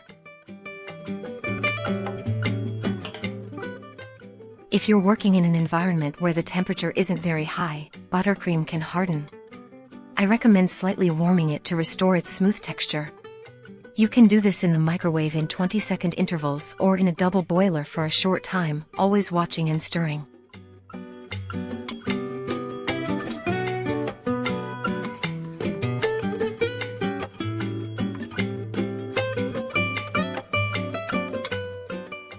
If you like my video, I would be very happy if you subscribe to my channel and leave a comment. To decorate the cake, I do it this way.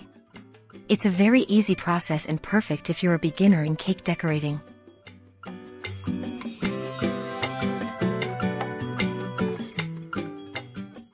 These 2 decorations will help you improve your technique, as they're easy to follow and simple to achieve.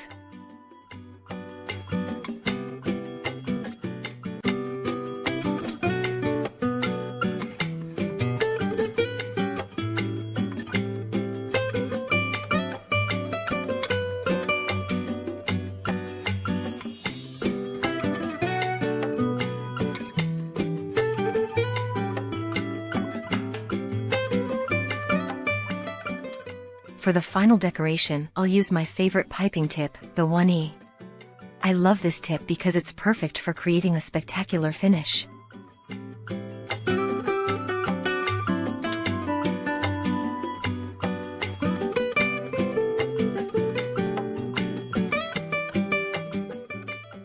To give it an even more special touch, I add white pearls and on the top, I apply edible glitter. I also place some cherries coated in edible glitter, which gives the cake a beautiful and sophisticated design.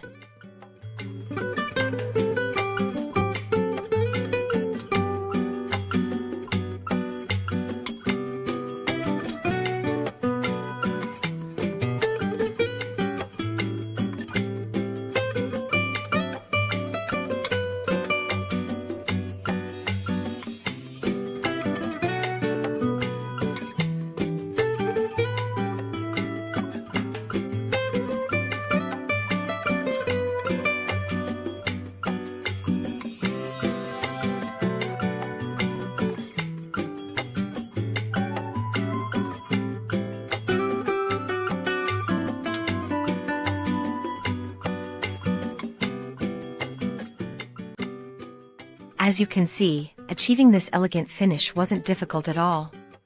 I would have liked to include a timer, as I do in almost all my tutorials, so you could see how quick and easy it is to achieve such a beautiful design worthy of a high-end pastry shop.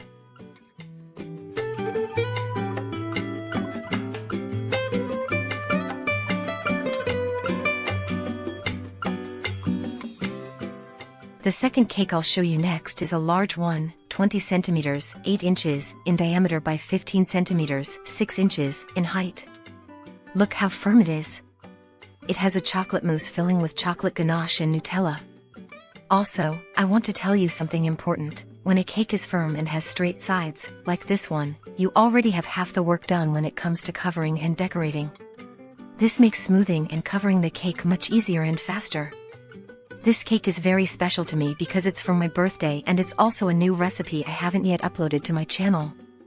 Stay until the end of the video to see how the slices look when I cut it. And if you like it, let me know in the comments so I can make a step-by-step video with this delicious filling.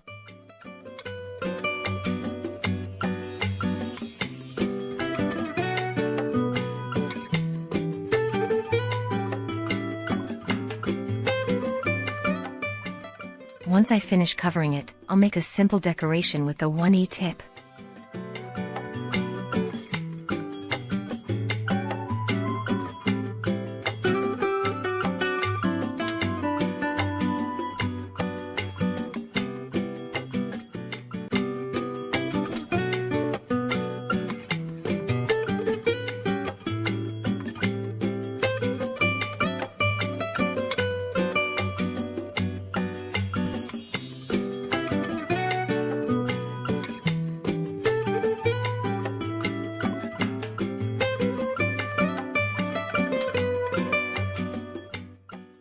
Without placing the cake in the fridge, I add little flowers around, since the buttercream stays soft and is easier to work with.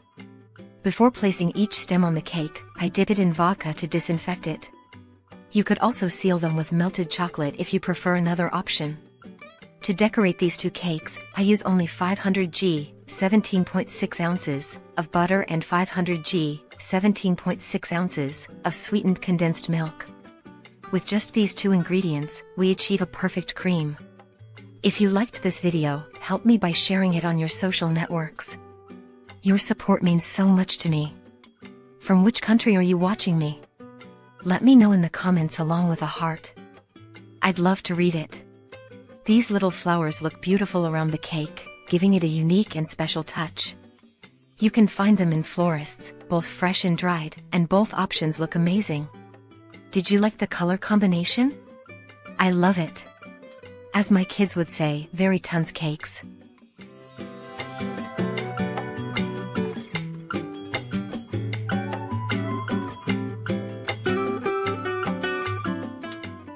I place some little bows on the sides of the cake. It's very easy to do, since the cream is soft, you just need to press a little and the bow will stick perfectly.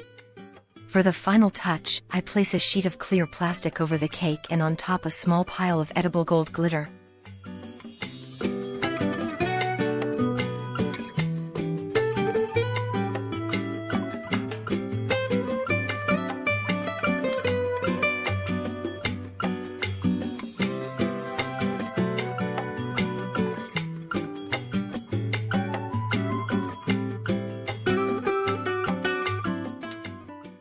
Of course. I go out to the patio to blow out the candle so I don't fill my workspace with glitter. If I had done it at night with lights pointing at it, it would have looked even better, but even so, I loved the idea.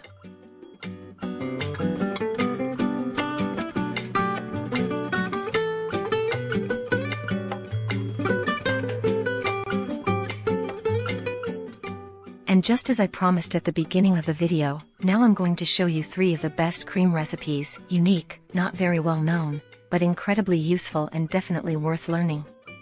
So don't go anywhere, because they're coming up next.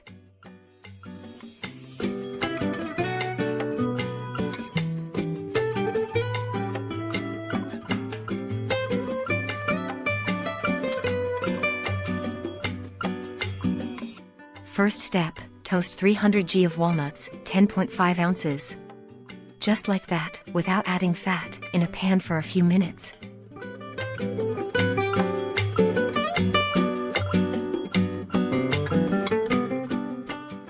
Let the walnuts cool completely and then grind them. They must not be ground while hot because they become oily. Next, dissolve 20 g of cornstarch, 0.7 ounces or 2.5 tablespoons, with a bit of milk and set it aside for now. Separately, in a saucepan, add the milk. In total you'll use 250 milliliters, 1 cup. Add 200 g of sugar, 1 cup, 1 teaspoon of vanilla extract, half a teaspoon of salt, and stir constantly until it boils for a few minutes and the sugar has completely dissolved. At this point, when it reaches a strong boil, lower the heat and add the milk with the cornstarch mixture, stir a bit to combine, and add the ground walnuts. Mix well and let it boil for 1 or 2 minutes.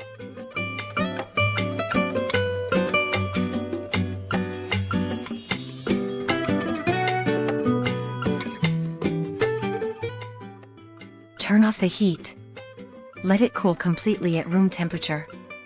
Add 500 g of soft butter, 1.1 pounds or about 2¼ cups. This is the texture the butter should have. I use 82% fat, unsalted. Margarine won't work. Beat for a few minutes to cream a bit and then add the walnut cream in several additions. It's very important that both the walnut cream and the butter are at the same temperature, room temperature. If the cream splits, don't worry, any butter-based cream fixes itself. If you beat it with a mixer at high speed for 10 or 15 minutes. Keep an eye on the cream and you'll see how it becomes creamy again. Let me tell you that on my channel you'll find many types of creams for filling, covering, and decorating your cakes, cupcakes, and any kind of dessert. In the end, the cream turns out smooth, fine, full of crunchy toasted walnut bits, a true delight.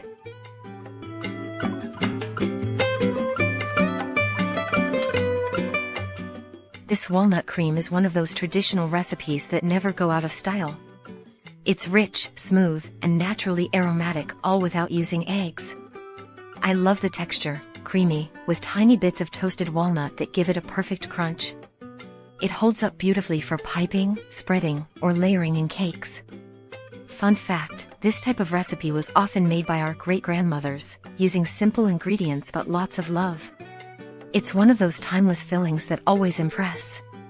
And now, don't go anywhere. Up next we're making a silky, decadent chocolate cream you're going to love. This recipe is affordable and versatile. Ideal for filling sheet cakes, layer cakes, decorating cupcakes, and making a wide variety of individual treats. It's a very easy recipe to follow, the best chocolate cream with only 4 ingredients. For cakes and fillings, this cream has no cream, no cornstarch, no flour, no gelatin, and no butter. It's a perfect cream. In a saucepan or skillet, place 500 g of sweetened condensed milk, 14 ounces or 1 can, and 100 g of unsweetened cocoa powder, 3.5 ounces or about 1 cup. Stir and mix well until the cocoa is fully incorporated. Then add 500 milliliters of milk, 2 cups, in several additions, mixing again.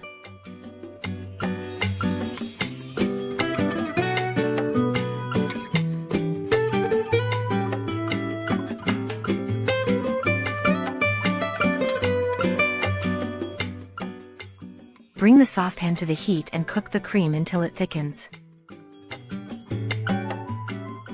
When it starts to boil, let it cook for about 5 minutes over medium heat.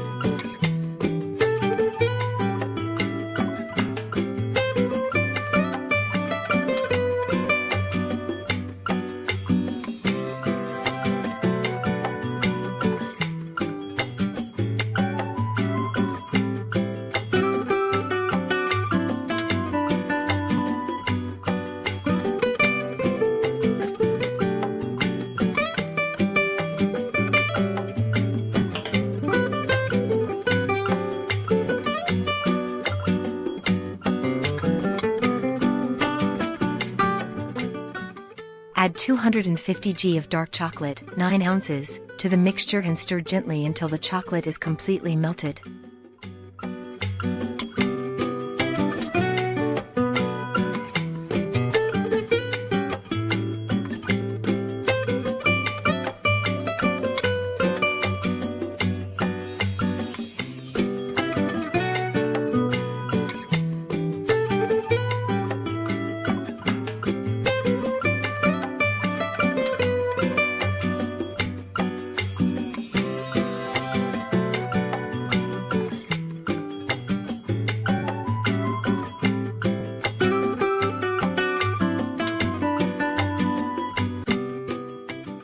Transfer the cream to another container and cover it with plastic wrap. Let it cool completely at room temperature and then refrigerate.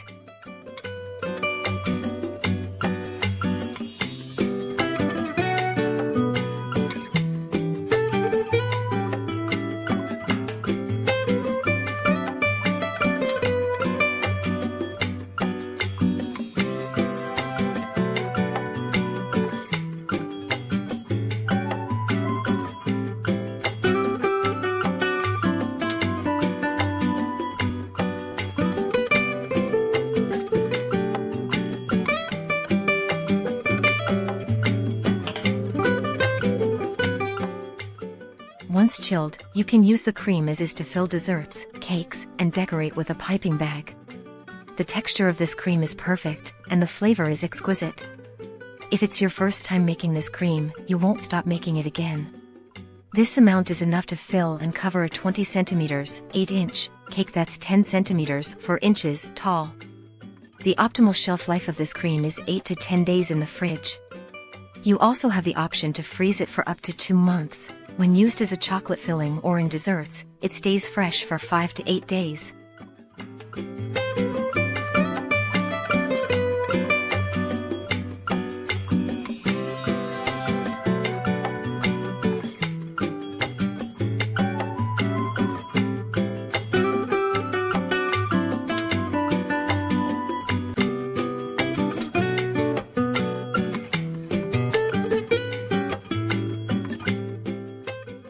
As you can see, the cream pipes beautifully, it's firm and perfect. I use the Wilton 1M tip and the large tip number 1E to get the best result. I hope you're inspired to try this cream. It's delicious, budget-friendly, and very easy to make.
Today we're going to make a delicious white chocolate cream that you can use to fill and decorate many desserts, cakes, and cupcakes.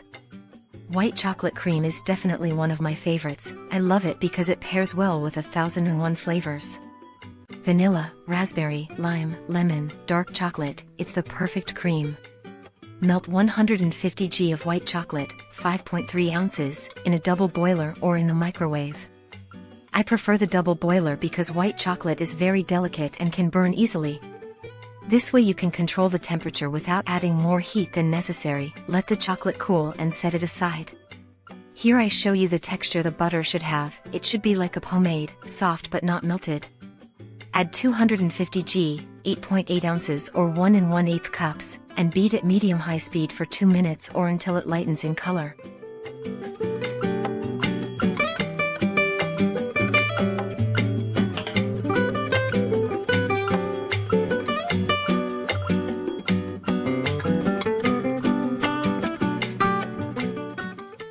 Add Add 250 g of powdered sugar, 8.8 ounces or 2 cups, or icing sugar, which equals about 11 heaping tablespoons, and add a little milk, in total 2 tablespoons. Add the sugar in 2 additions and mix a little with the mixer off to avoid a sugar cloud. This cream with a professional mixer turns out even better, but as in most of my tutorials I show you using a hand mixer for those who don't have a stand mixer. I think this helps a lot and builds confidence when they see the texture of the creams, and most importantly, using a hand mixer doesn't affect the firmness.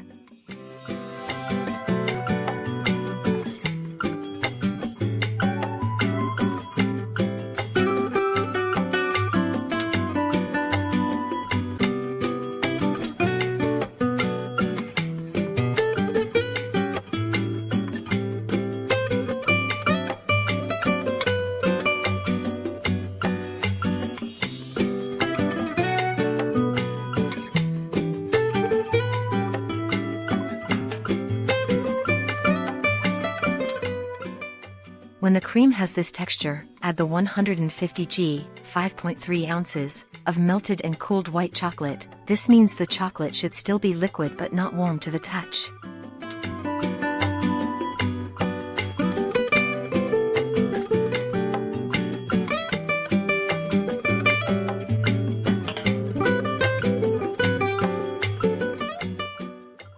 Beat for 2 more minutes. The more you beat, the firmer the cream will be. This cream holds at room temperature for 1 day, in an airtight container in the fridge for 1 week, and it can also be frozen for up to 3 months. To defrost, let the white chocolate buttercream return to room temperature and rebeat it before. It's perfect with a firm, creamy, and smooth texture.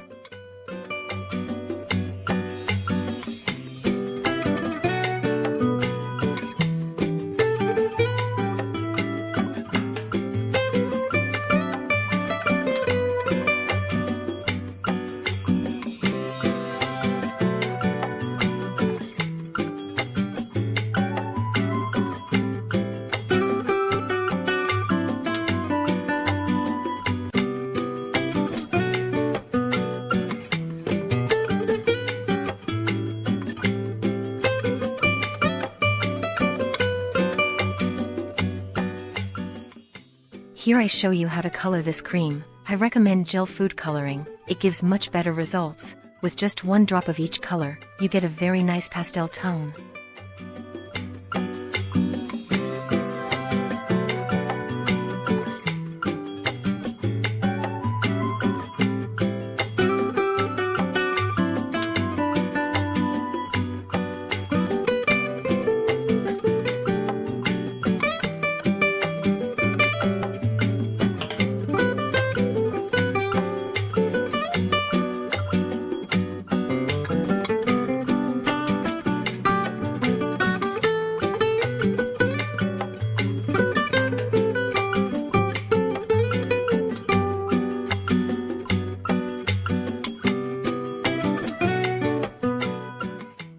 I also show you how to add several colors in the same piping bag to decorate a cake with rosettes or cupcakes. They look very pretty this way.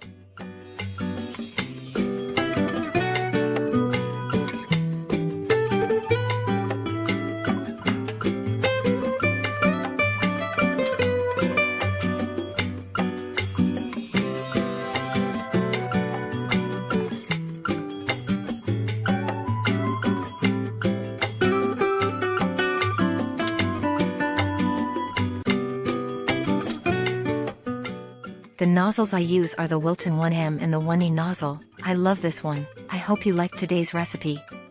I hope you try it and tell me what desserts you've made with this delicious cream. I also want to mention that on my channel you'll find many cream recipes like Italian meringue, Swiss buttercream, American buttercream, the famous French cream made with egg yolks, and many more creams for decorating and filling cakes, pastries, and cupcakes.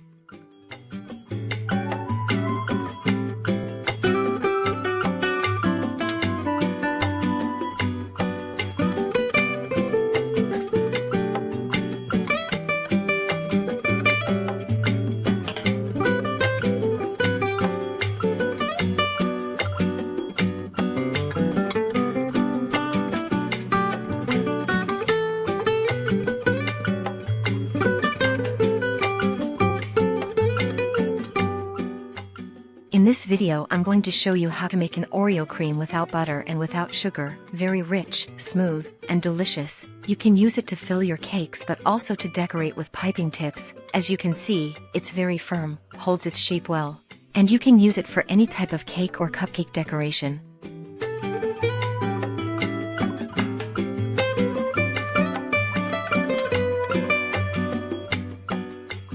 Let's start with the recipe. Add 500 milliliters of cold plant-based cream, 2 cups, to a large bowl and start whipping on medium speed for half a minute, then switch to high speed until you get a firm texture.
Next, mix 100 milliliters of condensed milk, just under half a cup, with 150 g of cream cheese, 5.3 ounces or 2/3 cup, and add to the whipped cream. In this recipe I don't use sugar because the plant-based cream already contains sugar, and the 100 milliliters of condensed milk balances it and makes it rich and sweet.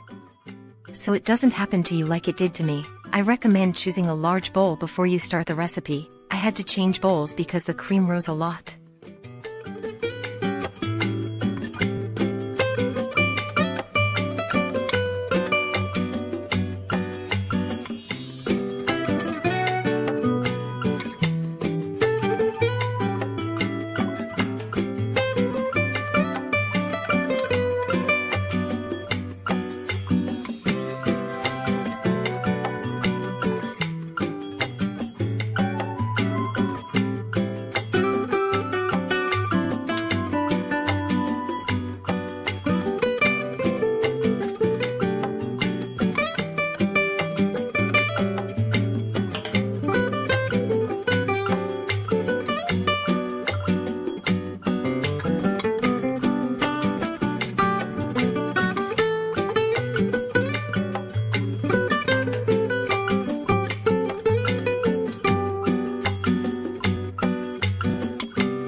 Add 300 g of whole Oreo cookies, 10.5 ounces. Before adding, crush them. I crushed mine with a very good food processor I have. I'll leave the link in the video description in case you want to check it out. But if you don't have any machine to crush the cookies, you can put them in a plastic bag and use a rolling pin to crush them until finely ground.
hope you enjoyed these cream recipes. Just a quick reminder, you'll find all the ingredients listed in the description of this video and in the pinned comment. I'll leave a blue link that takes you straight to the original video, where you can find everything you need. And up next, I'll show you some decorating techniques using both Russian piping tips and regular ones, so don't go anywhere, because you're going to love it.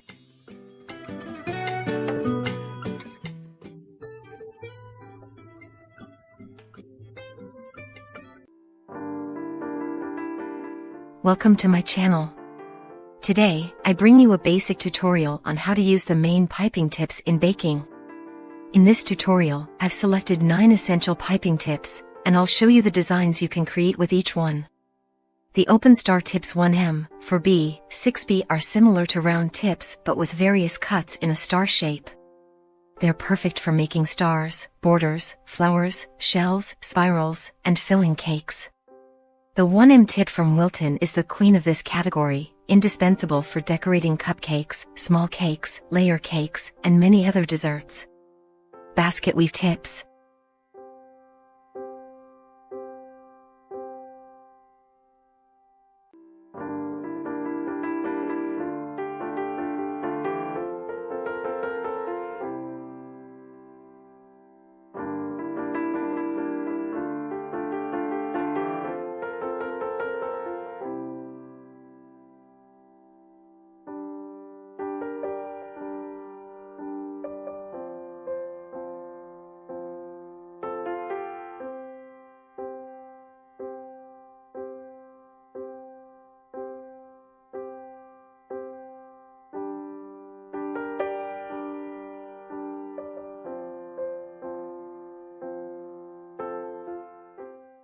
This type of tip includes several sizes such as 44, 48, 2B, 789. Large basket weave tips are ideal for creating basket weave patterns, ribbons, or bows. You can use this tip with royal icing, buttercream, chocolate, meringue, or Swiss buttercream, as I do. You can use it with disposable or reusable piping bags, with or without an adapter.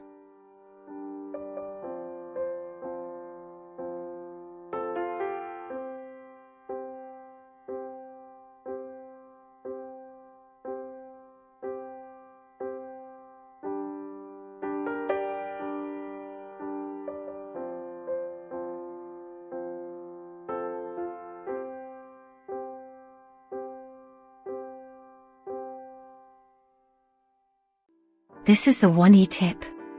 This is my favorite tip. It's a large piping tip, perfect for decorating large cakes, cupcakes, small cakes, and sheet cakes. It's ideal for creating 3D flowers, shells, chain-type decorations, spirals, or rosettes. It's very important to have a cream texture that is extra firm to hold its shape and define the design.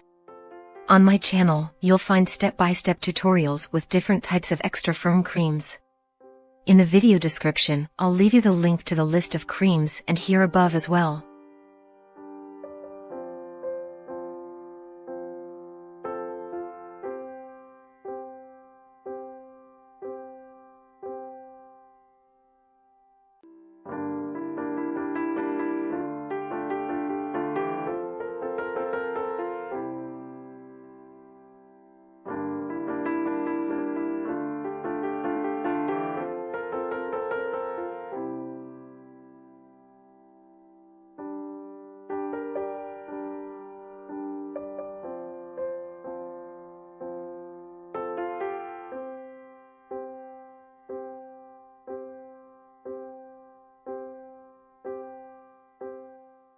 Tip 4B. This is a Wilton metal tip. It's perfect for making an open star or flower design. It's also great for creating chain-like decorations, spirals, or basket patterns. Thanks to its size and shape, it's also perfect for creating shell designs.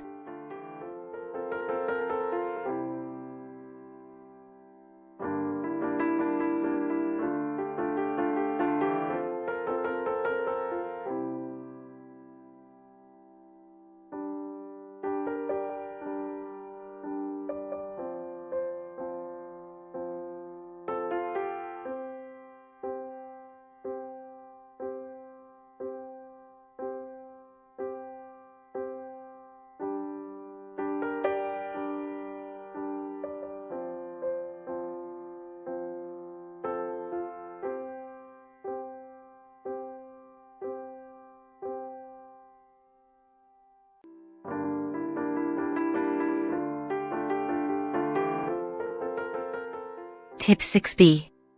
Thanks to its shape and finely cut teeth, it can create decorations with many ridges and shell shapes.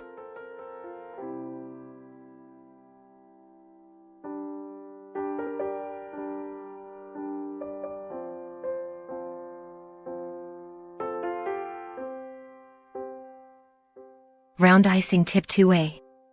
This round tip from Wilton can be used for filling cakes, making the famous macarons, filling number cakes, or simply decorating cupcakes.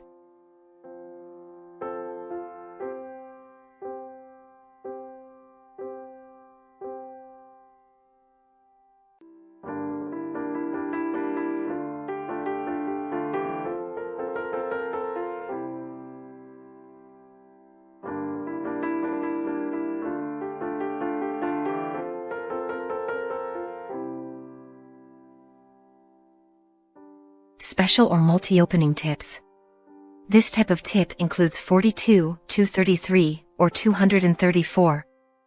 They're perfect for creating rows, sets of stars, or grass. The 234 tip is very versatile. You can make grass, hair, or the famous Cookie Monster design.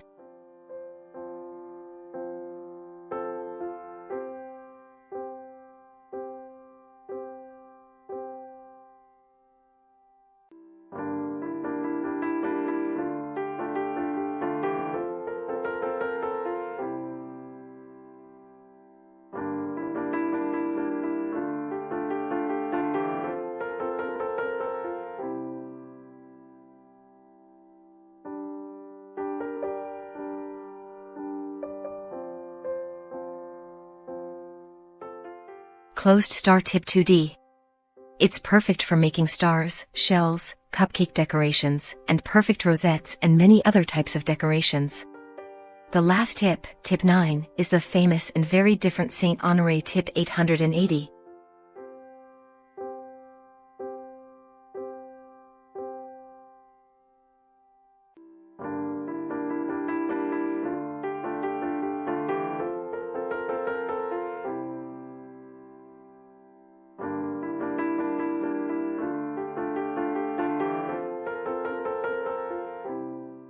In this tutorial, you will learn how to use Russian piping tips.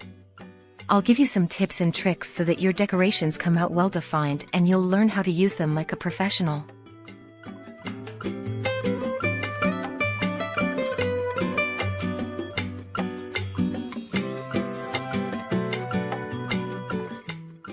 Russian piping tips come in different styles and sizes. Standard Russian piping tips are large, and others are medium-sized. Select a few Russian piping tips. I'm going to choose 6 of the ones we use the least, at least in my case, to see how they turn out. I really like the 6 tips I chose, and they are all different designs.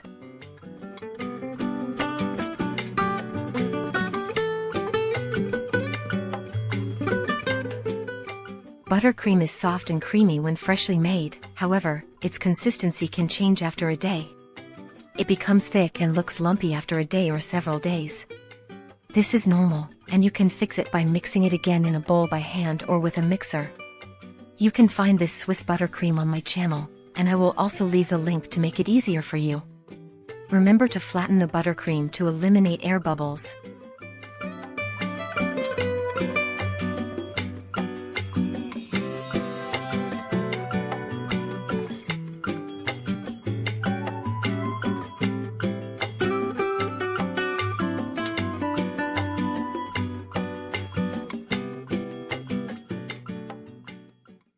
Here I'll leave you a very useful trick. Put the same amount of cream in 2 bowls and mix until it becomes soft and creamy. Now add the same amount of gel food coloring to both bowls and mix until the cream is uniform in both. This trick works very well. You use less food coloring and also achieve brighter and more vibrant colors. One of the most important things to keep in mind when working with Russian piping tips is the quality of the material. Not all tips are created equal. Some cheaper versions made from plastic or thin metal might seem like a good deal at first, but they often bend easily or lose their shape after just a few uses. And once the shape is compromised, it's hard to get a clean flower design. That's why I always recommend investing in a good quality set made from stainless steel. They're much more durable, they hold their shape beautifully, and you'll immediately notice the difference in the definition of your designs. A reliable set of piping tips is something that can last you for years if you take care of it properly. Now, in one of the bowls, add a teaspoon, 5 milliliters, of cream cheese, mix it, and see the difference in how the color changes and becomes more intense and vibrant. My advice is to add the cream cheese at the end, that is, first mix the cream with the coloring, and then add the cream cheese. Continue separating the cream into bowls for each color. If you like my tutorial, please subscribe, give it a like, and share. Thank you so much for your support.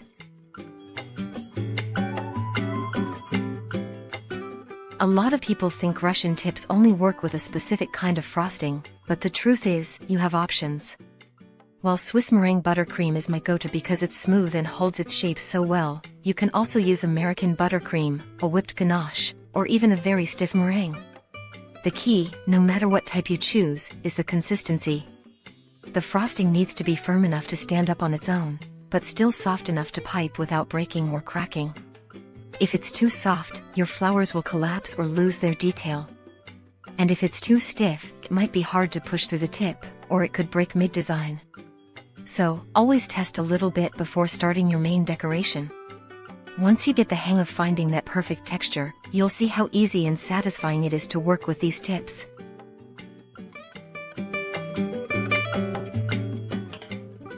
Start filling the piping bags with various colors of the Swiss buttercream we prepared earlier.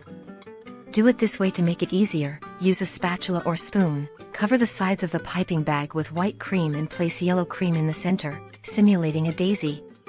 Push the cream with a scraper or ruler and seal with a food clip or something similar.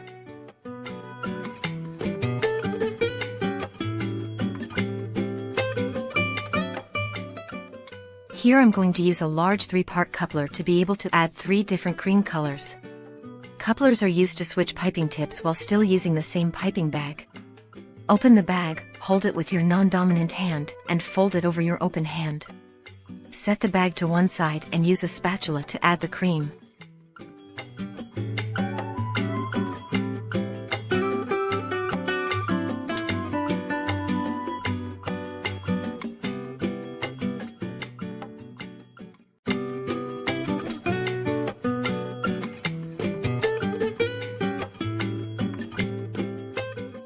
To achieve tulips, we will do it this way. Use a tall glass and place the bag inside with the piping tip facing down.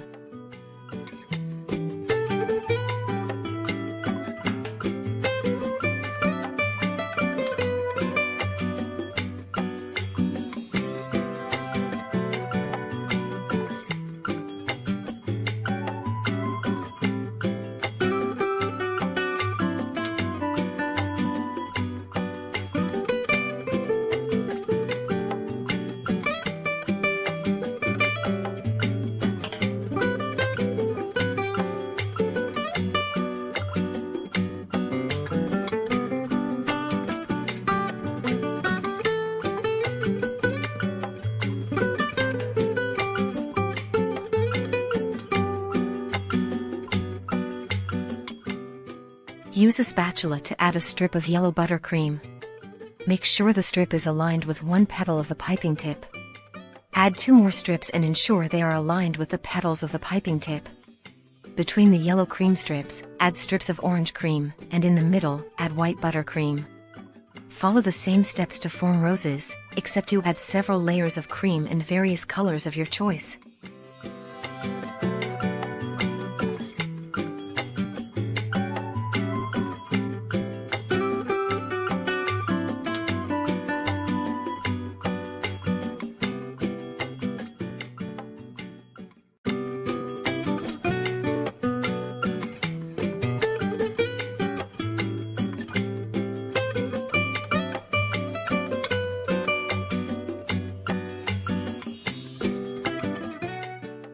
Now comes the most fun part, decorating.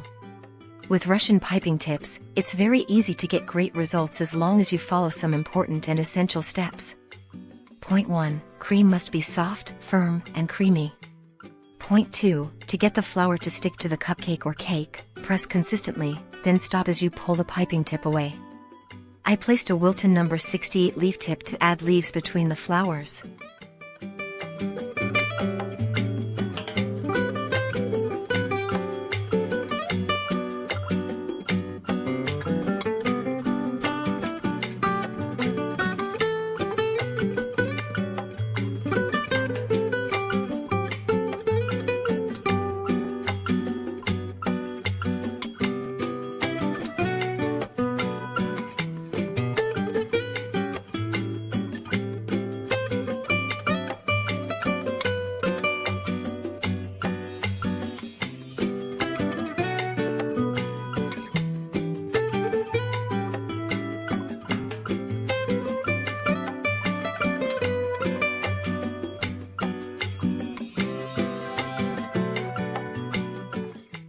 Here I show you another way to get shorter or taller flowers.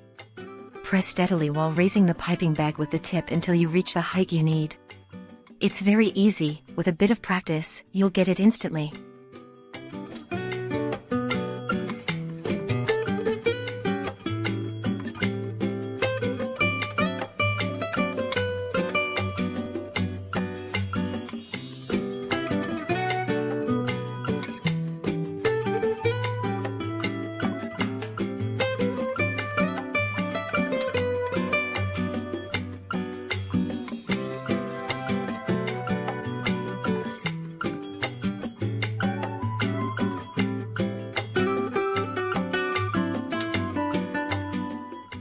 Here I show you what can happen if you place the piping tip sideways or a bit tilted. The cream won't fully stick to the cupcake or cake, and the flower or design will break apart.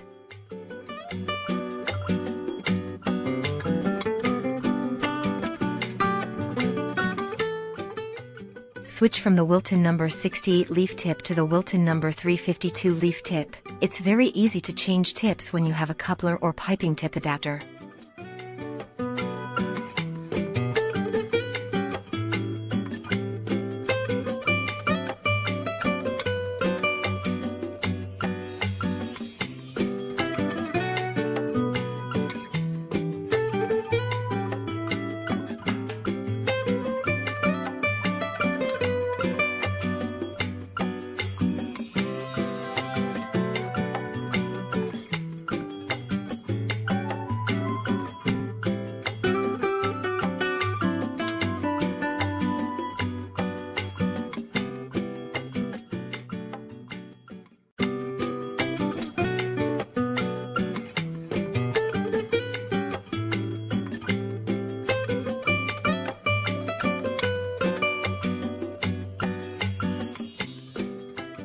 Wow! I love them, all the designs are beautiful, but this one is my favorite. It's a rose with very fine petals. If you place the flowers too close together, the leaves might stick to the piping tip. Clean the tip well and continue forming roses.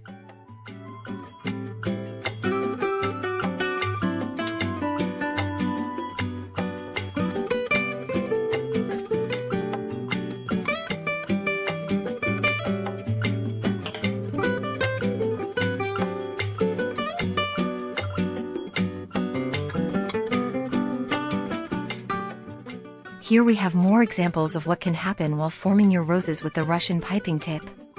First, if you don't press enough and the flower doesn't fully stick to the cake or cupcake. Second, if what you get looks like a shapeless cho, it's because you lifted the piping tip without stopping the pressure. Or most commonly, it could be the texture of the cream, it might be too melted, and you can fix that by putting the piping tip with the cream in the fridge for 1 or 2 minutes.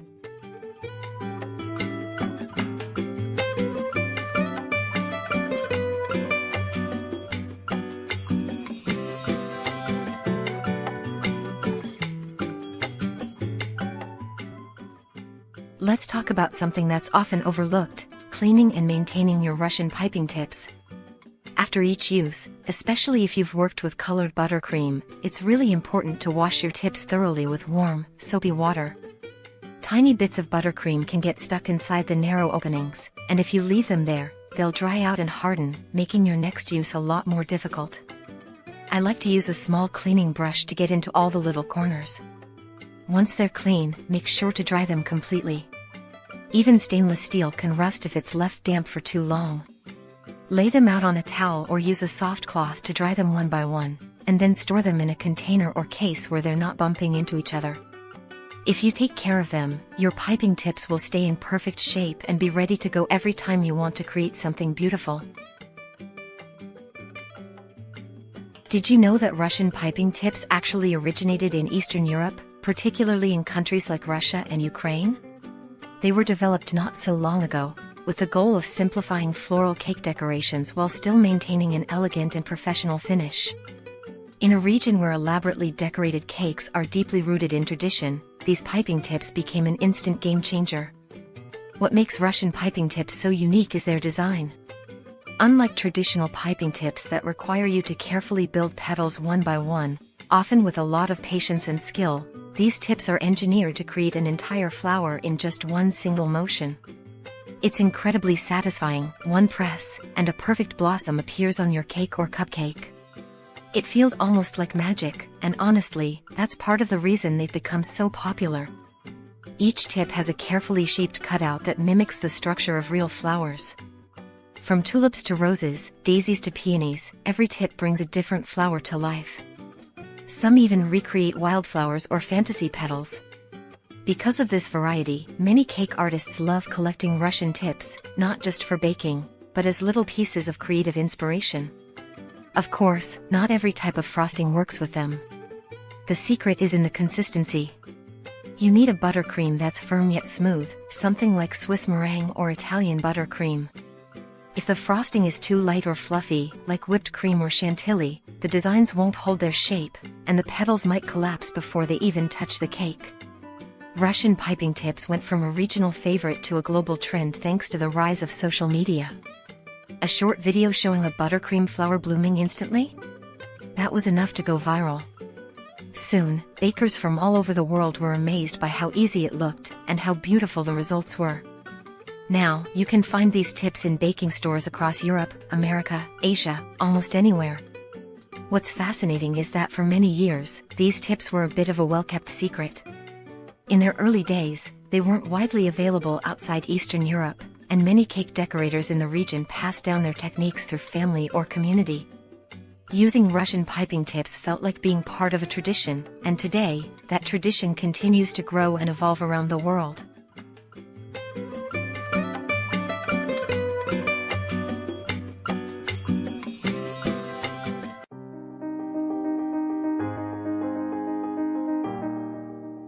Russian piping tips have revolutionized the world of cake decorating.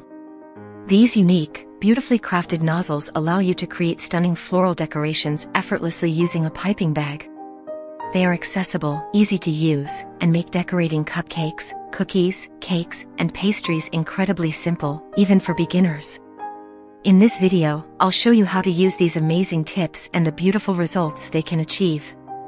These nozzles are designed to create entire flowers in just one press, giving your baked goods a professional and artistic touch with minimal effort. The level of detail and precision is truly impressive, something that would be extremely difficult and time-consuming to achieve by hand. Creative and artistic pastry making requires talent, practice, and an eye for design. However, the right tools can make a huge difference in achieving professional-looking results with less effort. Having a variety of piping tips at your disposal allows you to explore different styles and create intricate designs. However, the key is to find the right tips and piping bags that suit your style and technique. In this demonstration, I'll be using 7 different Russian piping tips, each with unique floral designs. To get the best results, I'll be working with Swiss meringue buttercream. Freshly made, this buttercream is smooth and creamy, but over time, it can thicken and develop lumps. This is normal, and you can easily fix it by remixing it in a bowl using a spatula or an electric mixer. You can find my extra firm Swiss buttercream recipe on my channel, and I'll also leave the link here for easy access. Before piping, always smooth out the buttercream to remove air bubbles, ensuring a flawless finish. To make beautiful, realistic flowers, I'll separate my Swiss meringue buttercream into several bowls and color each portion using gel food coloring. I'll start with red for vibrant floral designs. Once I achieve the desired shade, I'll fill my piping bag using a specific technique, spreading a thin layer of red buttercream along the sides of the bag while leaving the center filled with uncolored buttercream. This technique creates a natural gradient effect, mimicking real flowers with lighter centers and darker edges. For the leaves, I'll use lime green and dark green gel food coloring, mixing them separately to achieve a more realistic look. To pipe the leaves, I'll use tip number 352, which is perfect for creating delicate, natural-looking foliage.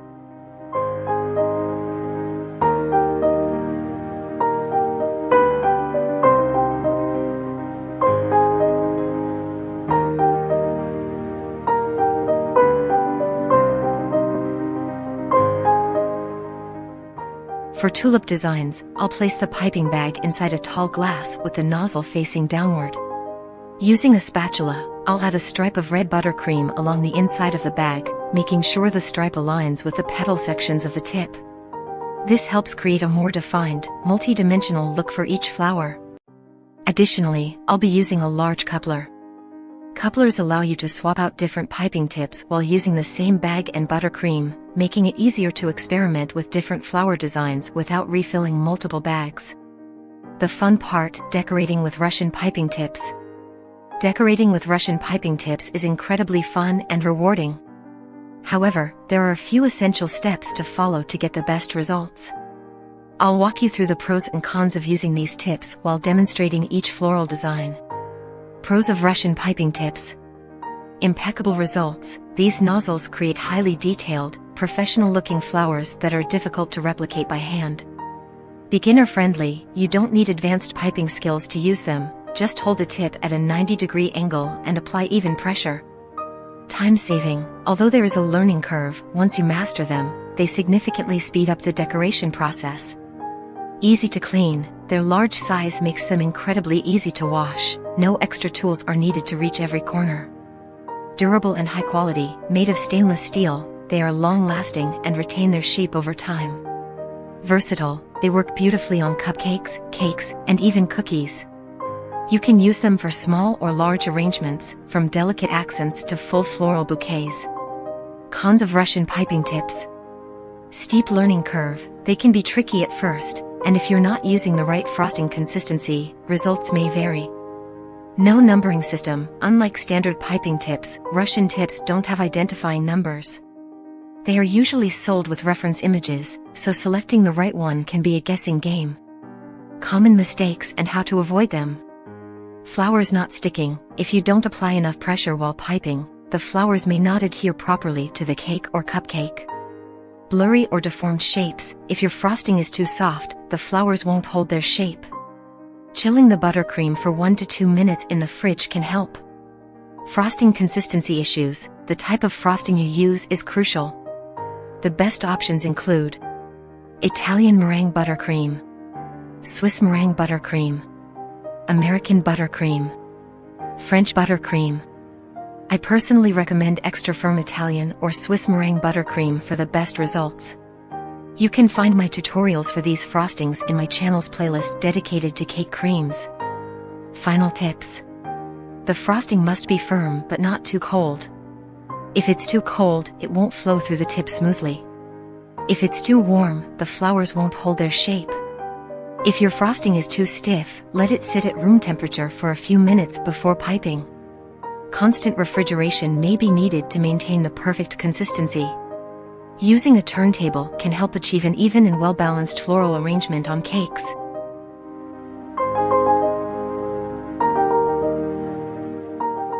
Russian piping tips are one of those essential tools that help you create show-stopping desserts with ease. Whether you're an amateur baker or an experienced pastry chef, these tips will take your cake decorating skills to the next level. There's nothing more beautiful than a creatively decorated cupcake or cake.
And just as I promised at the beginning of this video, up next I'll show you how to make marshmallows with real fruit. This is the famous Russian Zephyr, and I think you're going to love it.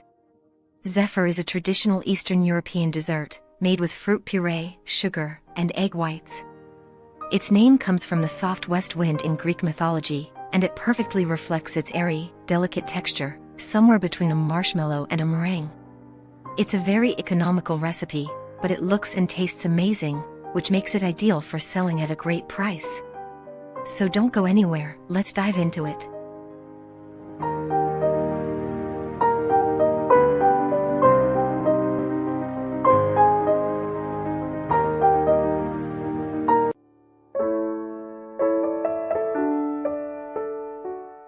In this tutorial, I will share with you an easy, affordable, and delicious recipe that you can enjoy at any time.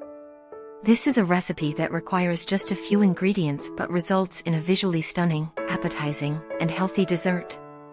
It's a delightful combination made with homemade jam prepared from fresh or frozen fruit pulp. Looking for the perfect Mother's Day gift? This recipe will be a great help. Zephyr is a traditional delicacy from Russia and other Eastern European countries, a soft and fluffy marshmallow. Preparing this exquisite dessert is a quick and easy task that does not require an oven and does not need refrigeration. With just 15 minutes of preparation, you can surprise mom, your guests, or your family with a gift made with love and dedication. Additionally, these marshmallows can be stored for 5 to 7 days in airtight containers, making them a practical option to enjoy at any time. With their soft texture and elegant presentation, these marshmallows are more than just a dessert. They are a true culinary masterpiece, perfect for celebrating someone special on their day. Don't forget to subscribe to my channel and leave me a comment telling me where you are watching from. Also, share this beautiful tutorial with your friends to help my channel continue to grow. The first step before starting the recipe is to prepare everything I will need. I will need parchment paper to place the centers of the flowers. I will use chocolate cookies to later fill them with berry marshmallow. I prepare the piping bags with the nozzles I will use.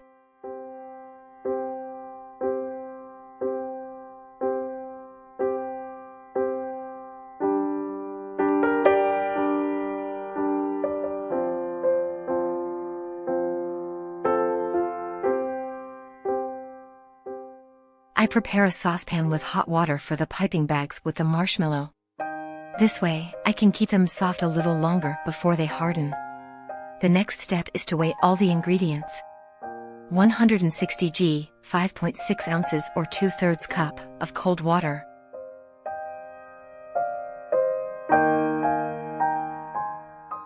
11 g, 0.39 ounces or about 2 1/4 teaspoons, of agar-agar with a minimum strength of 900.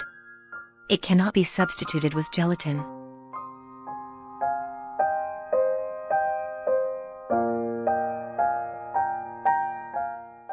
Stir a little and let it hydrate for a few seconds.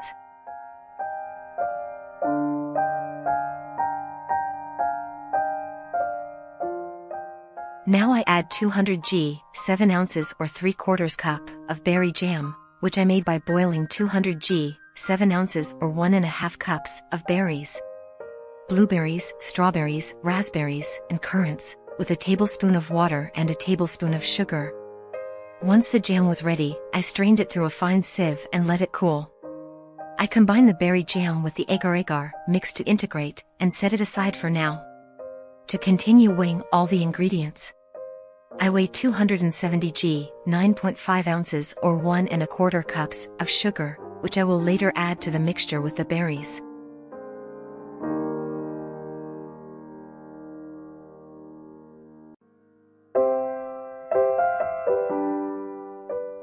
In the mixer bowl, I weigh 80 g, 2.8 ounces or about 1/3 cup, of egg whites, which is the equivalent of 2 large egg whites, but in this recipe, I recommend weighing the ingredients to achieve perfect marshmallows.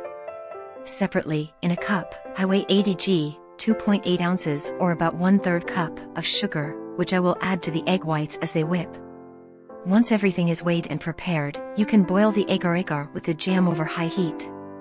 stir constantly with a whisk or a flat spatula to ensure you scrape the bottom of the saucepan. To prevent the agar-agar from settling and burning. In the double boiler saucepan, once the water has boiled, turn off the heat and leave it as it is.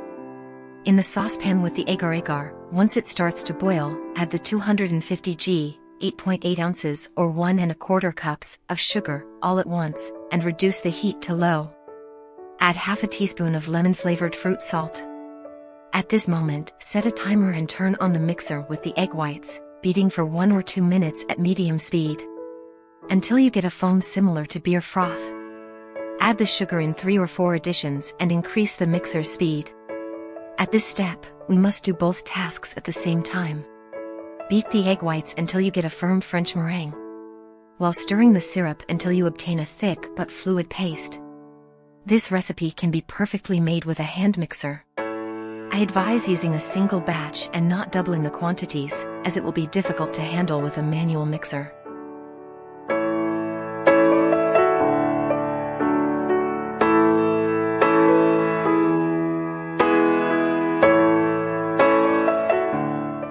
During the Soviet Union, many desserts were considered luxuries, and Zephyr was one of them. Due to shortages of sugar and high-quality ingredients, getting authentic, fluffy Zephyr was not always easy. Those who managed to buy it often reserved it for special occasions, like birthdays, family gatherings, or important celebrations. Even today, for many people across Russia and Eastern Europe, eating Zephyr brings a sense of nostalgia, reminding them of childhood treats from their grandmother's kitchen or old confectionery shops that made Zephyr by hand.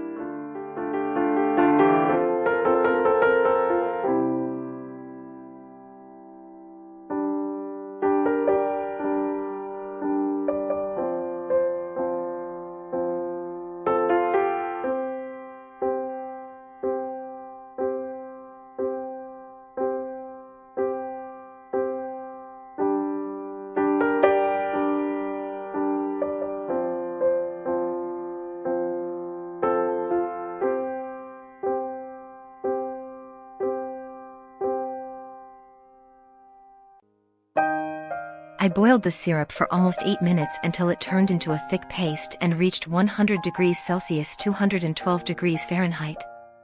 I turn off the heat, and just like that, while still boiling, I gradually add the syrup in a thin stream to the egg whites beating at high speed.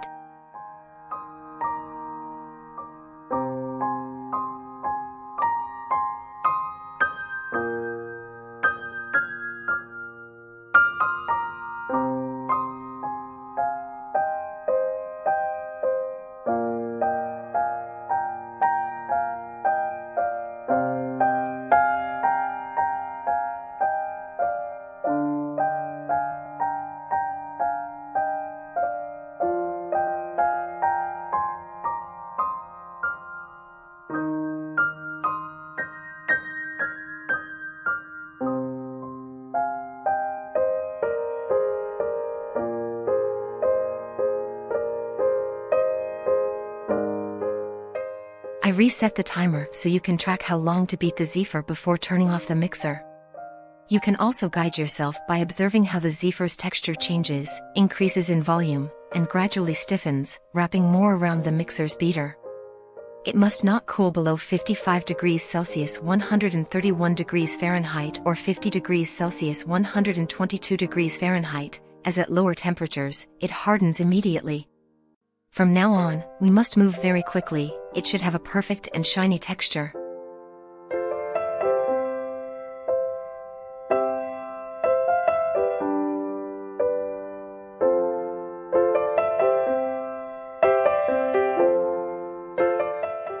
Gather all the Zephyr in the center, as the edges cool faster and harden.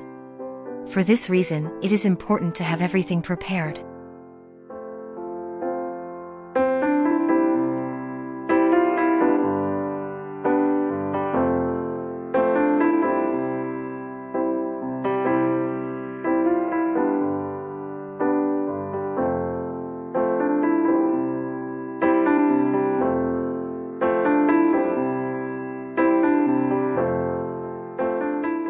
Fill the piping bags and leave space between the Zephyr and the nozzle to prevent clogging and hardening.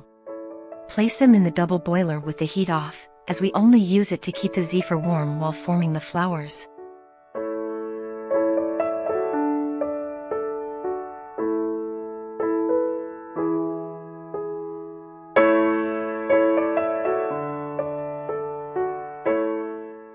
For the leaves, I use neon green gel food coloring.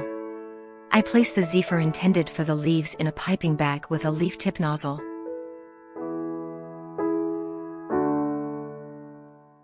First, I prepare the flower centers this way, placing each one on a piece of paper and letting them harden for a few minutes.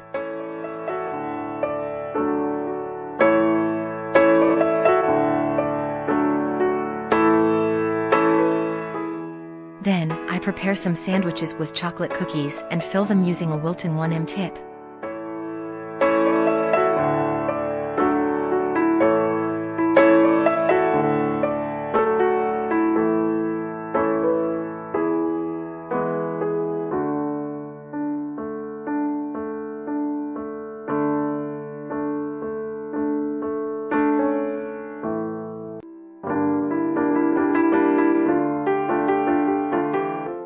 Then, with the petal tip, I continue forming beautiful roses.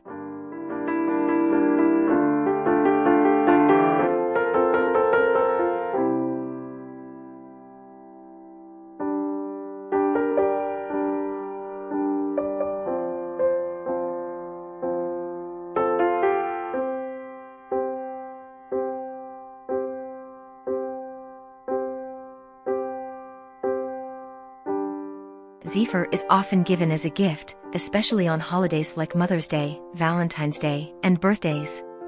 Since they look so elegant and artistic, they are often packaged in beautifully decorated boxes, making them a thoughtful and sweet present. So, whether you're making them at home or buying them from a bakery, Zephyr is truly a unique and delicious dessert that deserves more recognition. If you've never tried it before, you're missing out on one of Eastern Europe's best-kept sweet secrets.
Enjoy this tutorial, learn with me, and share it on your social networks. It's free, and it doesn't cost you anything.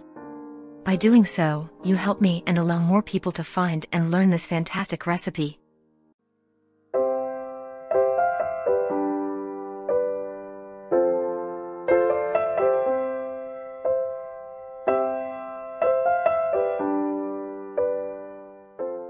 Once the roses are formed, I take the green Zephyr and add 1 or 2 leaves to each rose.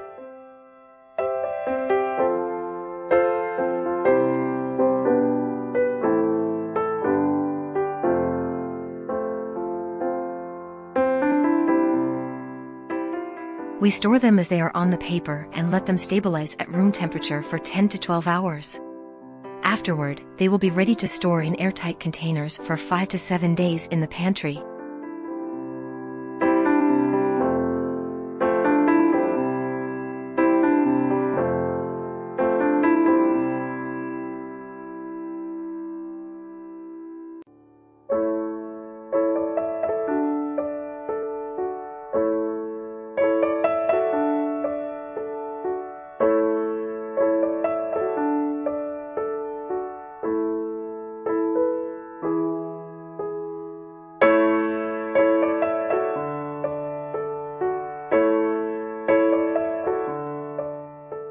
Have you ever heard of Zephyr? This delicate, fluffy, and beautifully crafted treat might look like a fancy French dessert, but it actually comes from Eastern Europe. Zephyr is a traditional confection that originated in Russia and Ukraine, inspired by the classic French meringue but with a unique twist. Unlike typical marshmallows, Zephyr has a softer, airy texture, a melt-in-your-mouth consistency, and a delicate fruity flavor. The word Zephyr actually comes from the Greek god Zephyrus, the god of the gentle west wind, symbolizing the dessert's light and airy texture. It was first created in the early 20th century, when confectioners in Russia wanted to develop a treat that was both soft and flavorful, yet more natural than store-bought marshmallows. One of the main ingredients that makes Zephyr unique is agar-agar, a natural gelling agent extracted from seaweed. Unlike gelatin, which is made from animal collagen, agar-agar is 100% plant-based, making Zephyr a favorite among vegetarians. This key ingredient gives it a firmer yet bouncy structure while keeping it light and fluffy.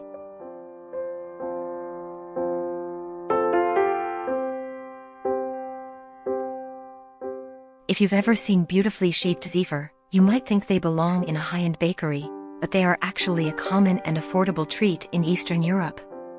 In countries like Russia, Ukraine, and Belarus, you can find them in almost any grocery store or bakery.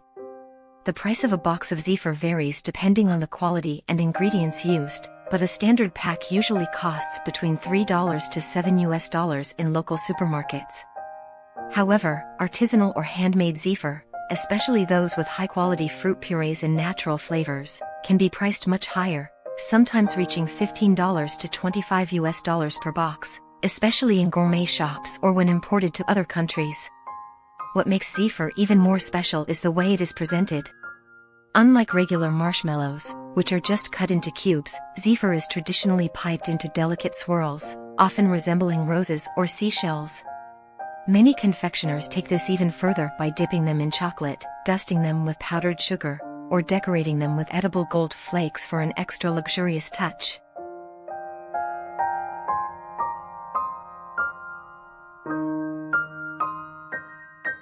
One of the best things about Zephyr is that it doesn't require an oven. This no-bake dessert is perfect for those who want to make an elegant, homemade sweet treat without spending hours in the kitchen. And if you've ever had store-bought marshmallows, you'll be amazed at how much softer and fresher homemade Zephyr tastes. But Zephyr is not just about looks, it also has a fascinating nutritional profile. Compared to traditional marshmallows, which are mostly made of sugar and corn syrup, Zephyr contains real fruit puree, giving it a natural fruity taste and a slightly healthier profile. It has fewer artificial additives, making it a preferred choice for those who want to enjoy sweets with fewer preservatives. Now, you might be wondering, how is Zephyr eaten? Well, in Eastern Europe, people love pairing it with a hot cup of tea. The soft, airy texture of the Zephyr contrasts beautifully with the warmth of the tea, making for a cozy and comforting experience. Some even use Zephyr as a cake filling or dip it in melted chocolate for a richer taste.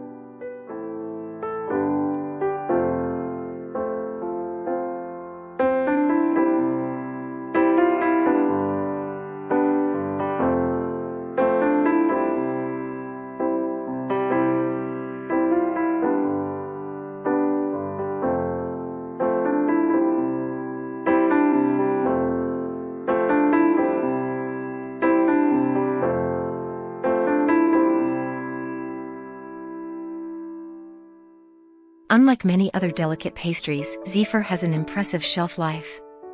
Thanks to the natural preserving qualities of agar-agar and sugar, a well-made Zephyr can stay fresh for several weeks without refrigeration, making it a popular treat for travel and gifting. In fact, during the Soviet era, Zephyr was often chosen as a preferred dessert to send in care packages across vast distances. However, Zephyr is sensitive to humidity. If exposed to moisture, it can become sticky and lose its signature fluffiness. That's why high-quality Zephyr is often packaged with a light dusting of powdered sugar or cornstarch, preventing the pieces from sticking together.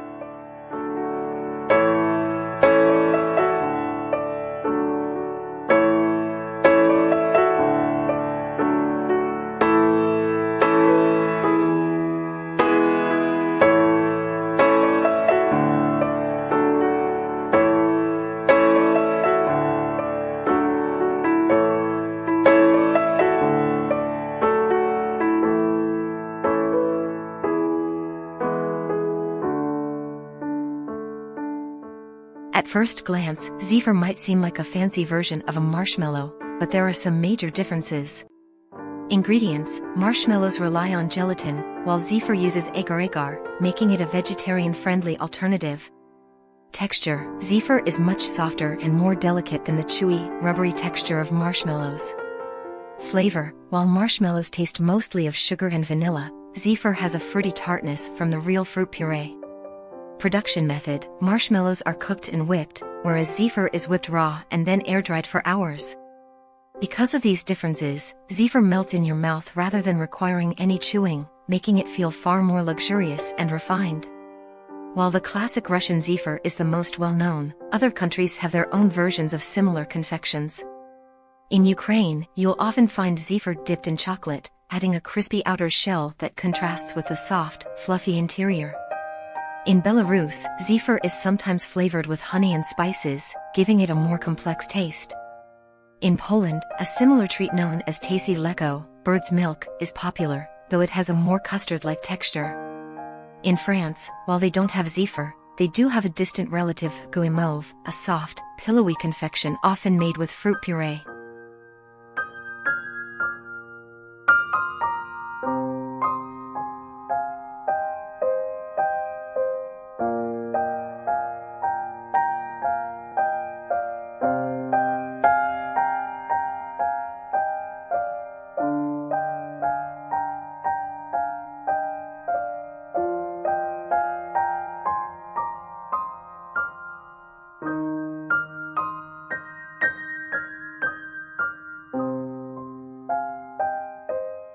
So, next time you see a box of Zephyr in an Eastern European store, don't just walk past it.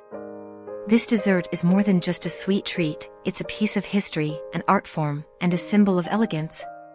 Whether you enjoy it with tea, as a gift, or just as a moment of indulgence, one thing is certain: once you try Zephyr, you'll never look at marshmallows the same way again. Would you try Zephyr? Let us know in the comments.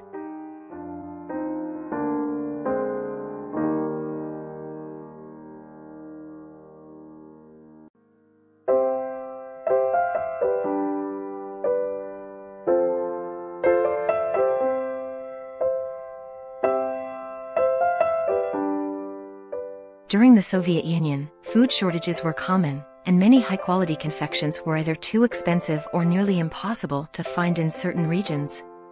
Zephyr, with its delicate texture and refined flavor, was considered a luxury item, often found in high-end stores or reserved for the elite. This led to an interesting underground trade, smuggling Zephyr across Soviet borders. In cities close to the borders of Finland, Poland, and the Baltic states, Soviet citizens often crossed into neighboring countries to bring back goods that were scarce at home. While people usually think of vodka or caviar as classic Soviet-era smuggling items, Zephyr was surprisingly one of them, especially the premium kinds dipped in dark chocolate. Some people would fill their suitcases with high-end confections and then resell them at black markets in Moscow or St. Petersburg, making a decent profit. The authorities often overlooked these treats, considering them harmless compared to other contraband. However, in some cases, border guards would confiscate entire suitcases full of Zephyr, and Soviet customs agents were known to take a few for themselves before writing up official reports.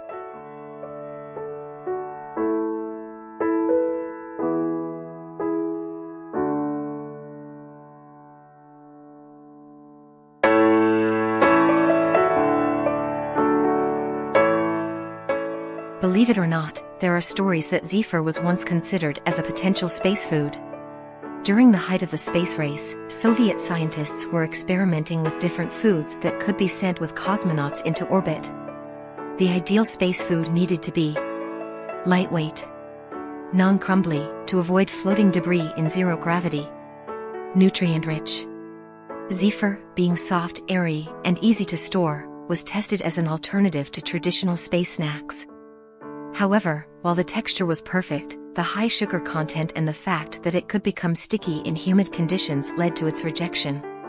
Instead, Soviet cosmonauts were given vacuum-sealed syringes filled with fruit purees, which ironically had a similar flavor to Zephyr, just in a different form. Some retired cosmonauts have even joked in interviews that they would have preferred Zephyr over the tasteless space rations they had to eat. Before industrial production took over, Zephyr was a handmade delicacy, often prepared by pastry artisans who treated it like an art form. These early versions were much softer and more delicate than today's mass-produced varieties. In small confectionery shops, Zephyr was piped by hand into beautiful swirls, carefully air-dried, and then dusted with powdered sugar. In the early 20th century, wealthy Russian families would even commission personalized Zephyr flavors, using rare fruits like blackcurrant, quince, or even champagne-infused versions. Unfortunately, the mass production of Zephyr in the Soviet Union led to many traditional recipes being lost. Factories prioritized longer shelf life over delicate texture, and many of the rare fruit flavors disappeared. However, in recent years, small artisan bakeries in Russia, Ukraine, and Belarus have been trying to revive the lost tradition of handmade Zephyr, bringing back old techniques and unique flavors. While chocolates and roses are the traditional romantic gifts in many countries, in Russia and Eastern Europe, gifting Zephyr has a special meaning. Because of its soft, airy nature, it is sometimes seen as a symbol of delicate and pure love. There's an old belief that if someone gifts you Zephyr, it means they see you as gentle, kind, and precious. In the past, some Russian men would bring a beautifully wrapped box of white or pink Zephyr instead of flowers when visiting a woman they admired. It was considered a sweet and thoughtful gesture, especially for someone who didn't want to be too extravagant but still wanted to show affection. To this day, luxury Zephyr brands often market their products as gifts for romantic occasions, packaging them in elegant boxes with satin ribbons, a nod to this old tradition.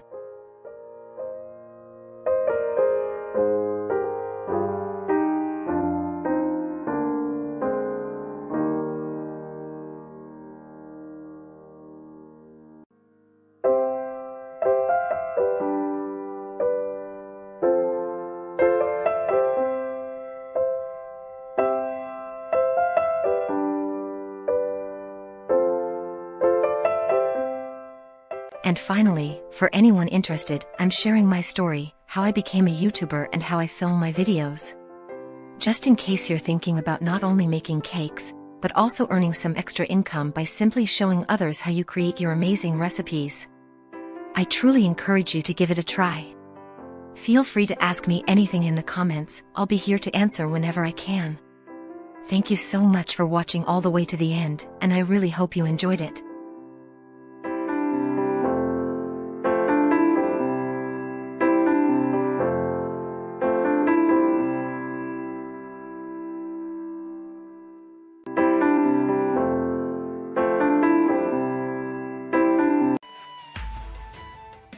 Today, I want to do something a little different. Usually, I'm here showing you delicious recipes, step by step, but today, I want to take you behind the scenes and show you what really happens when creating a recipe video for YouTube. A lot of people don't realize just how much work goes into making these videos, and I think it's important to share the full process, the challenges, and the things I've learned along the way. But more than that, I want to share my story with you, because I know there are so many people out there who have a passion for something, whether it's cooking, baking, or anything else, but they don't know where to start.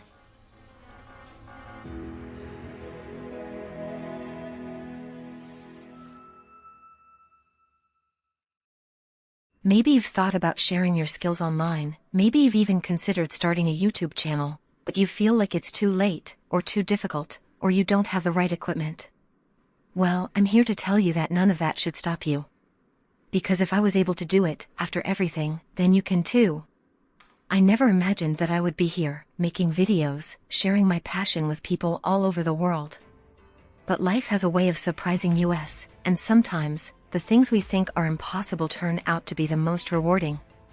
Baking has always been something I loved. I didn't grow up thinking I would make a career out of it, but it was always there, something that made me happy, something I could rely on.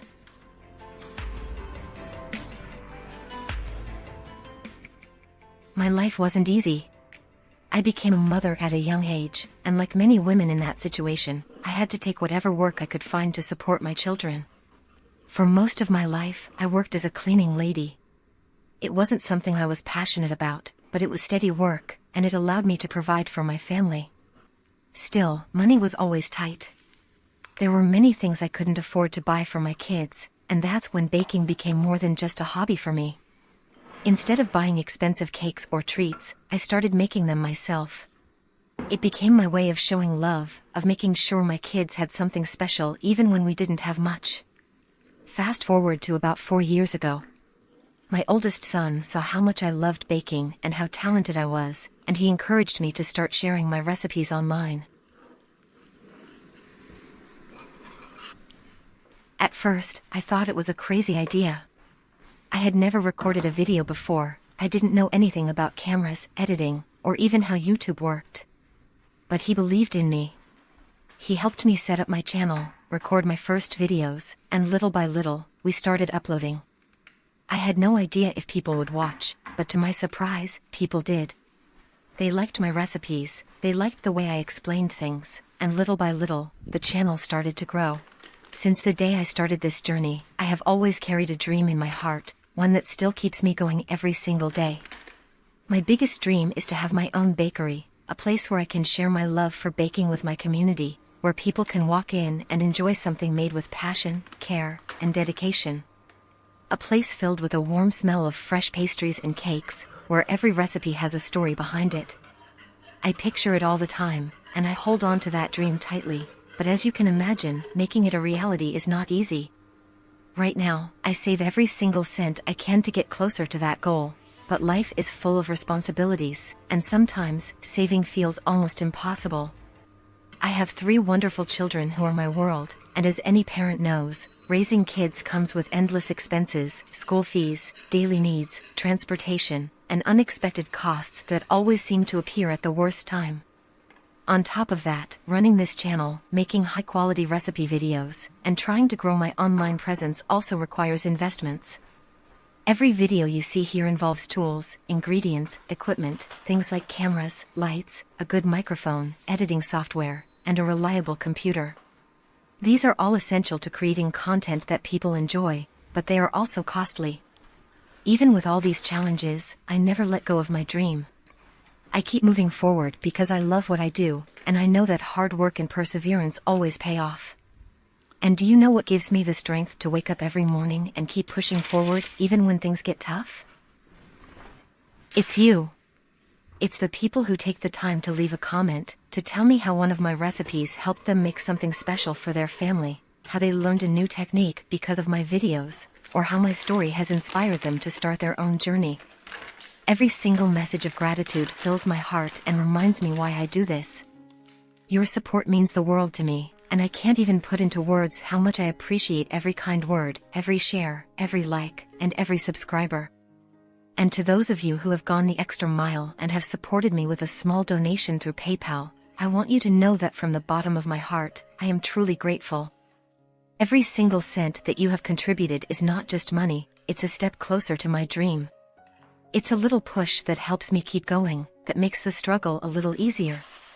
No matter how small, every donation is a symbol of trust and encouragement, and I cherish it more than I can say. If you would like to support me on this journey and help me get one step closer to making my dream bakery a reality, I have left my PayPal link in the description of this video and in the pinned comment. Even the smallest contribution means so much to me, and I appreciate it more than you'll ever know. But no matter what, whether you donate or not, I am endlessly grateful just for you being here, watching my videos, supporting my content, and being part of this amazing community. Thank you for believing in me and for allowing me to share my passion with you. You are the reason I keep going, and I can't wait to continue this journey together. But let me tell you, YouTube is not easy. A lot of people think that making videos is simple, that you just turn on a camera and start recording, but there's so much more to it. First, you have to plan your recipe. I always ask myself, is this something that people are searching for? Is it easy to follow?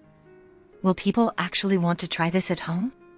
Then, once I have the recipe chosen, I have to set up all the ingredients, make sure everything is measured and organized, and then start thinking about how to film it in a way that makes sense for the viewer. Filming is its own challenge. I used to just set up a camera and record from one angle, but I quickly realized that people need to see different perspectives to really understand the process. Now, I use multiple shots, overhead shots for a clear view of the ingredients, close-ups to show details like texture and consistency, and side angles to capture the full process. Recently, I even started using a GoPro on my head to give you a real first-person perspective, so you can see exactly what I see while baking. It makes the videos more immersive and helps viewers feel like they're right there in the kitchen with me. But getting the right shots isn't easy. Sometimes, I have to adjust the camera multiple times, make sure the lighting is good, and redo certain parts if something didn't record properly. After filming comes editing, and this is where most of the work happens. A lot of people don't realize that a simple 10-minute video can take hours to edit. I have to cut out any mistakes, speed up certain parts, add text and captions to make it easier to follow, choose the right background music, and make sure everything flows well. And let's not forget about the thumbnail. A good thumbnail is what makes people click on the video in the first place, so I spend time making sure it's eye-catching and interesting. Once the video is finally ready, it's time to upload it to YouTube. But the work doesn't stop there. You have to write a good title that includes keywords so people can find it, write a detailed description, add tags and hashtags, and most importantly, engage with your audience. Responding to comments, answering questions, and interacting with viewers is a big part of growing a channel. When I first started, there were times when my videos barely got any views. It was discouraging, and I wondered if it was even worth it. But I kept going. Little by little, the channel grew, and now I have an amazing community of people who support me and love my recipes. I'm sharing all of this because I know that there are people out there who have a dream but are afraid to start. Maybe you love baking, or cooking, or something completely different, but whatever it is, don't let fear stop you. I never thought I would be doing this, especially at my age. But here I am, doing what I love, working towards my dream of one day having my own bakery. It's not easy, and I'm still saving every penny to make it happen, but I believe that with hard work and passion, anything is possible. If you've ever thought about starting a YouTube channel, I say go for it. It takes time, patience, and a lot of effort, but it's one of the most rewarding things I've ever done.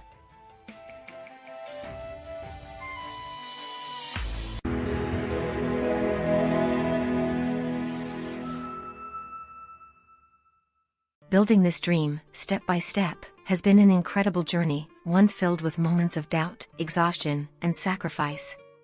Many people see the final product, the beautifully decorated cake, the perfectly edited video, the step-by-step instructions that make everything seem effortless. But behind every video, there are countless hours of work that go unseen. There are nights when I stay up until dawn, testing and retesting recipes, making sure they are just right before sharing them with the world. Sometimes, a recipe doesn't turn out the way I hoped, and I have to start all over again. There are days when the kitchen is filled with dishes stacked to the ceiling, when my hands are sore from mixing, kneading, and decorating. And then comes the filming, the setting up of lights, the careful positioning of the camera to capture every detail, the process of speaking clearly and explaining each step in a way that makes sense to everyone watching. It takes patience. It takes passion. And most of all, it takes determination. What keeps me going is the incredible community that has formed around my channel. Reading the comments from people who have tried my recipes, who have baked something for the first time because of my videos, who tell me that my desserts brought smiles to their families, it fills my heart with joy. I've received messages from mothers who, just like me, wanted to give their children something special but couldn't afford expensive pastries. I've heard from people who never thought they could bake but, after watching my tutorials, found confidence in the kitchen. Knowing that my work has made a difference, that I've been able to bring happiness into people's homes, means everything to me. One of the biggest challenges I've faced on this journey has been learning the technology behind running a YouTube channel. When I started, I didn't know anything about editing, cameras, lighting, or even how to properly record a video. I had spent most of my life as a cleaning lady, working hard every day to provide for my children, and technology was never something I had the time or opportunity to learn. At 50 years old, stepping into this digital world felt overwhelming. Editing software looked like a complicated puzzle with endless buttons, layers, and timelines that made no sense to me. I would spend hours trying to cut a video, add text, or sync the audio, only to make a mistake and have to start over. Sometimes, I felt frustrated to the point of tears. I would watch younger creators edit their videos so quickly and effortlessly, and I couldn't help but feel like I was too old to be learning something so new. But I refused to give up. I spent countless nights watching tutorials, practicing, and making mistakes, because that's how you learn. There were times when I felt like quitting, when I thought, maybe this isn't for me. Maybe I should just stick to baking and forget about YouTube. But then I would remember why I started. This wasn't just about making videos, it was about sharing my passion with the world, about creating something meaningful, about building a future for myself and my children. Beyond editing, there were so many other technical struggles, learning how to use a camera properly, figuring out the right lighting so my desserts looked as good on screen as they did in real life, and even something as simple as setting up a microphone so my voice could be heard clearly. Every new piece of equipment came with another learning curve, and sometimes, I felt like I was moving too slowly, like I would never catch up with all the things I needed to know. And then, there's the online world itself. Social media, algorithms, SEO, these are things I never imagined I would have to understand. I had to learn how to title my videos in a way that people would find them, how to write descriptions with keywords, and how to use thumbnails that catch people's attention. It felt like an entirely different job on top of baking and recording. There's so much work that goes into a single video that most people don't see. Despite all the challenges, I kept going. And I'm proud of myself for how far I've come.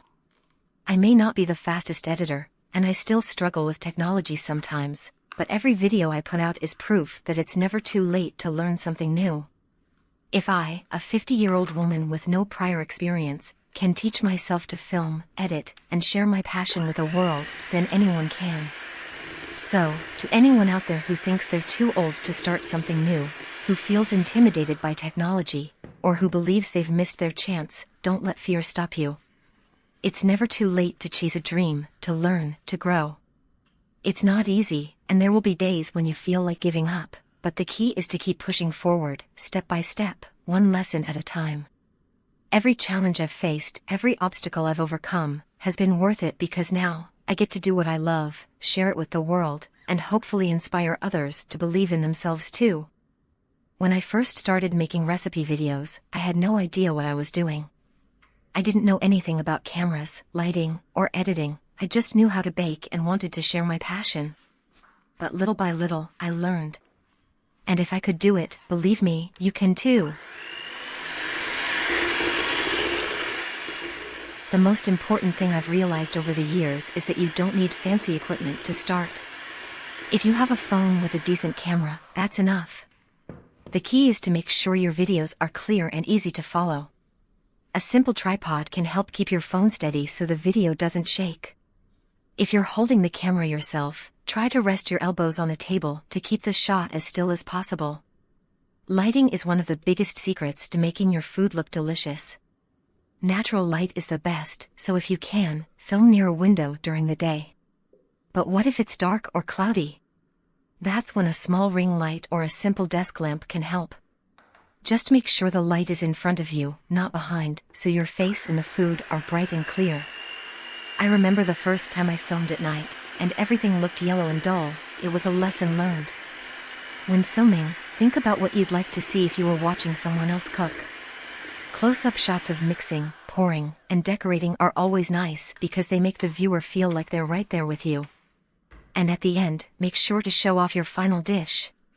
Take a second to plate it nicely, maybe sprinkle a little powdered sugar on top or drizzle some chocolate. Those little details make a big difference.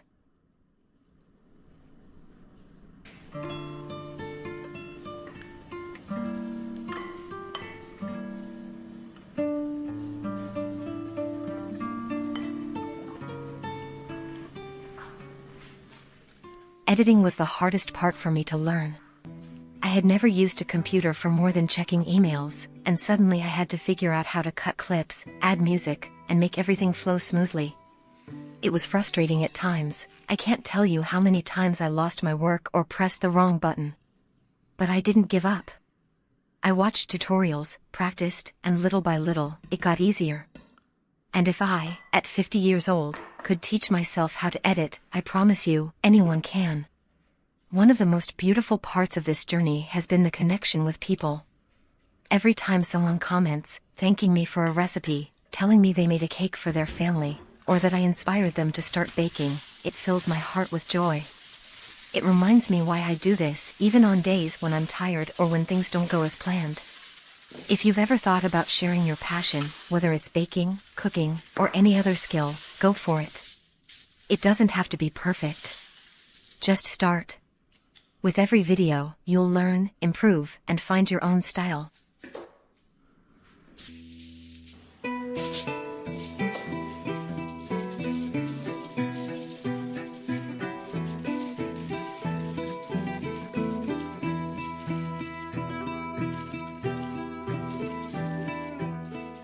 And who knows? Maybe one day you'll look back, just like I do now, and be amazed at how far you've come. When I first started making videos, I never imagined that one day this would become my job.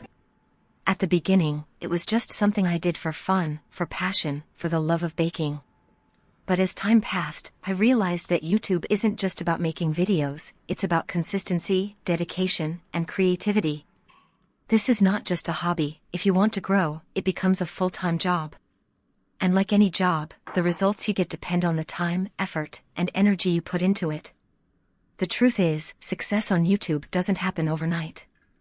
It's not just about making one great video and suddenly becoming famous. It's about showing up every single week, filming, editing, posting, and repeating the process again and again. And sometimes, that process can feel never-ending. There have been moments when I spent 3 full days working on a recipe video, filming every step, making sure the lighting was right, recording my voice, editing for hours, and then, when I finally uploaded it, barely anyone watched it. I can't explain how frustrating that is. You pour your heart into something, and it feels like no one cares. And it's not just one video. Sometimes it happens with 5, 10, even 20 videos in a row. You start questioning everything. Am I wasting my time? Is my content not good enough? Should I just quit? I won't lie, there were moments when I was ready to walk away. I told myself, maybe this isn't for me. Maybe I should go back to my old job and stop dreaming. But every time I felt like giving up, I reminded myself why I started in the first place. I didn't start YouTube to become famous or rich. I started because I love baking, and I love sharing what I know. I started because I wanted to inspire others. And most of all, I started because I have a dream of one day opening my own bakery. That dream is what keeps me going, even on the hardest days. Creativity is another challenge. You always have to come up with new ideas, new recipes, new ways to keep people engaged. And let me tell you, after making hundreds of videos, sometimes it feels like I've done it all. There are days when I sit in front of my notebook, staring at a blank page, thinking, what now? What can I do that people will love? And sometimes, even when you do come up with something amazing, it still doesn't get the views you hoped for. That's the reality of this job, you never know what will work. But here's the thing, every big creator you see, every successful channel, has gone through the same struggles. They've all had videos that flopped.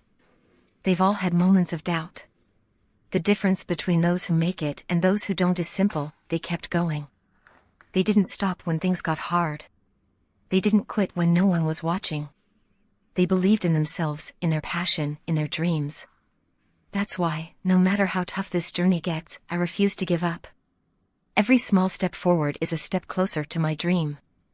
Every kind comment, every person who tries my recipes and loves them, every little milestone reminds me that all the hard work is worth it. If you're thinking about starting your own YouTube channel, let me tell you, it won't be easy. You'll have to work harder than you ever imagined. You'll have to be patient. You'll have to keep going even when it feels like no one is watching. But if you truly love what you do, if you have a dream in your heart, then don't let anything stop you. Keep pushing forward, keep creating, keep believing. Because one day, all of those long nights, all of those struggles, all of those moments of doubt, they will lead you to something greater than you ever imagined. And when that day comes, you'll look back and be so proud that you never gave up.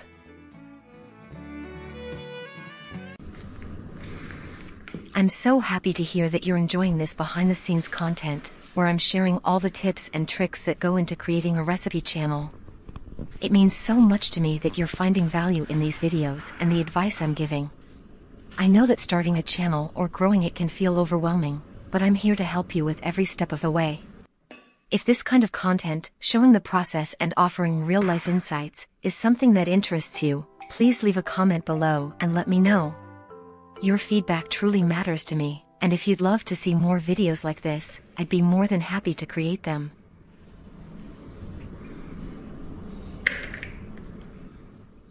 Whether it's about how to set up your camera, tips on editing, how to get your first few followers, or anything else you're curious about, I'm here to share what I've learned.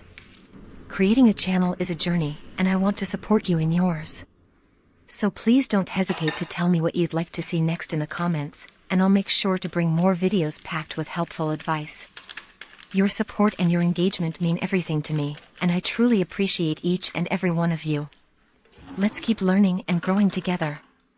In today's world, where technology is within everyone's reach and access to the internet is almost universal, creating content has become more accessible. However, at the same time, it's also become much more competitive. There are millions of channels on YouTube, thousands of blogs, and social media filled with people sharing their passions, knowledge, and stories. And here comes an important question: how do you stand out in such a saturated market? The first thing we must understand is that we are not alone, and that's perfectly normal. Everyone has dreams, passions, and something unique to offer, but the key lies in finding what makes you different, what makes you special. Competition is real, but instead of seeing it as an obstacle, we need to see it as an opportunity to grow. Because even though there are many content creators out there, no one has your story, your perspective, your personal touch. In the beginning, it can be discouraging when you see that your videos aren't getting the views you expected, or you feel like your work is not being recognized. Trust me, I've been there.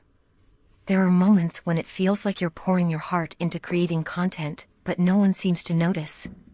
And it's easy to feel defeated when that happens, especially when you put in days or even weeks of hard work. But here's the thing, it's not about instant success, and it's not about being the biggest name overnight. It's about consistency, passion, and staying true to yourself. One of the most important things to understand is that, as much as the market is saturated, there's always room for someone who is genuinely authentic. People are drawn to passion. They are drawn to real stories and real people. And that's where you can stand out, by being true to who you are, by showing the process behind your work, by sharing the challenges you face.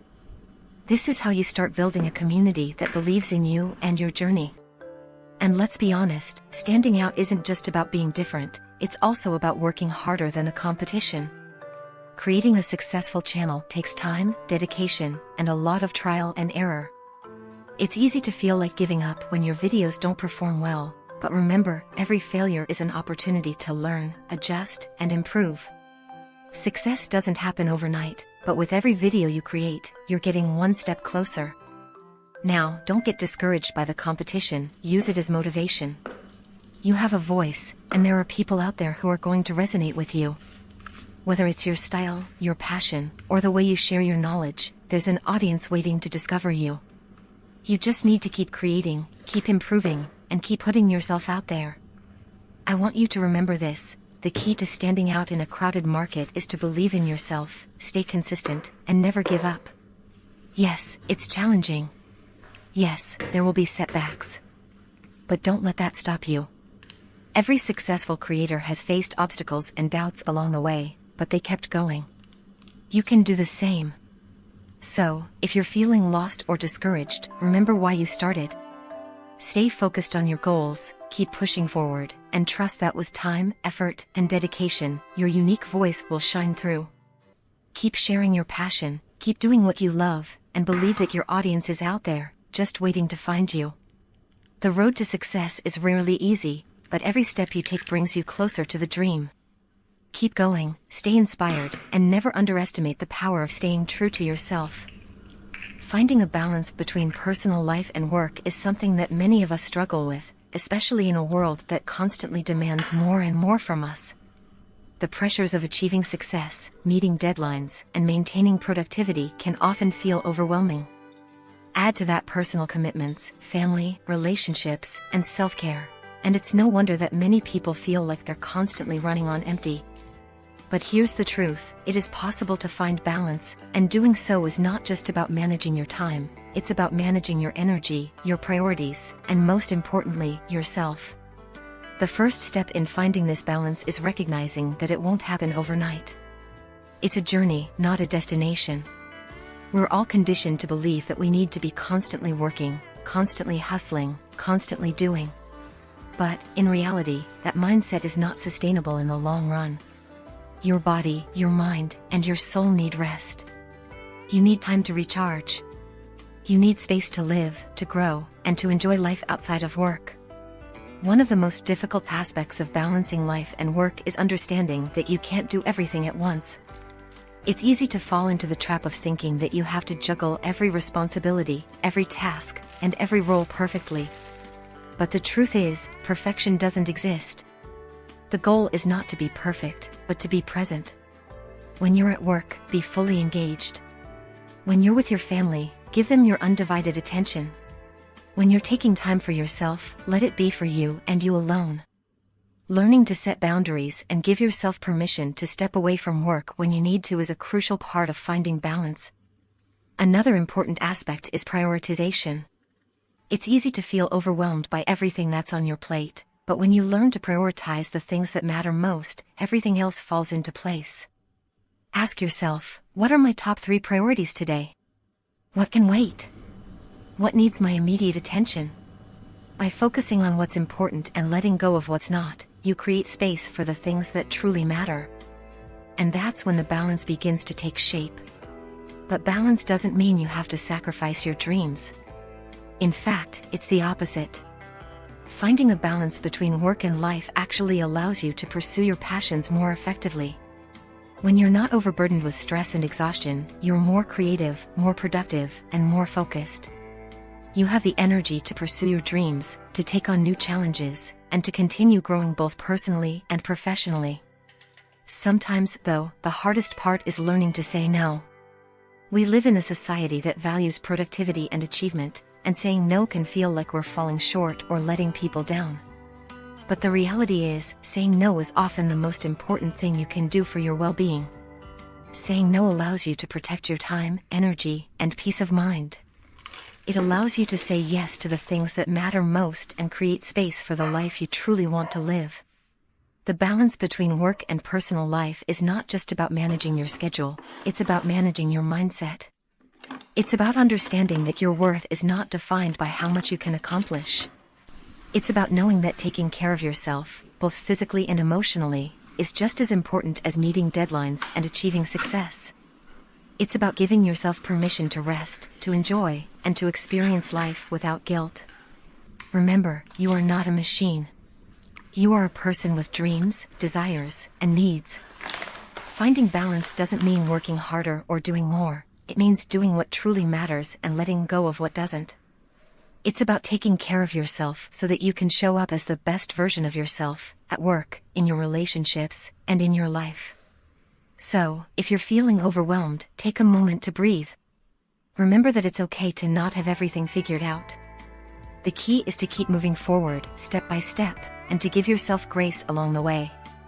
You don't have to do it all, just focus on what matters most.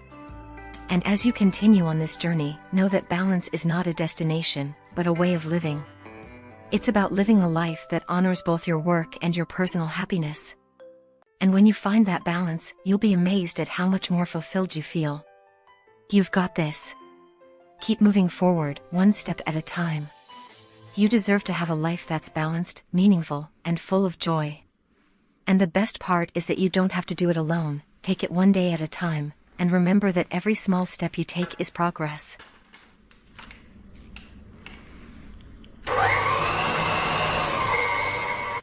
Dealing with criticism and rejection is an essential part of any journey, especially in the world of content creation. As we put ourselves out there, we expose not only our work but also our personal selves, which can make criticism feel much more intense. Whether it's a comment on YouTube, a message on social media, or simply a lack of engagement, rejection can be discouraging. However, how we handle this rejection ultimately defines our success and resilience. At the beginning of my journey, like many, I was terrified of the criticism that might come my way. I thought I had to please everyone, that every comment had to be positive for me to feel validated in what I was doing.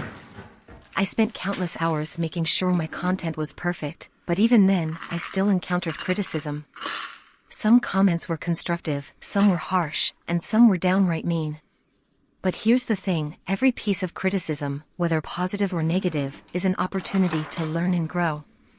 The first step in dealing with criticism is to remember that it is not a reflection of your worth as a person. Criticism is often about your work, not about you as an individual.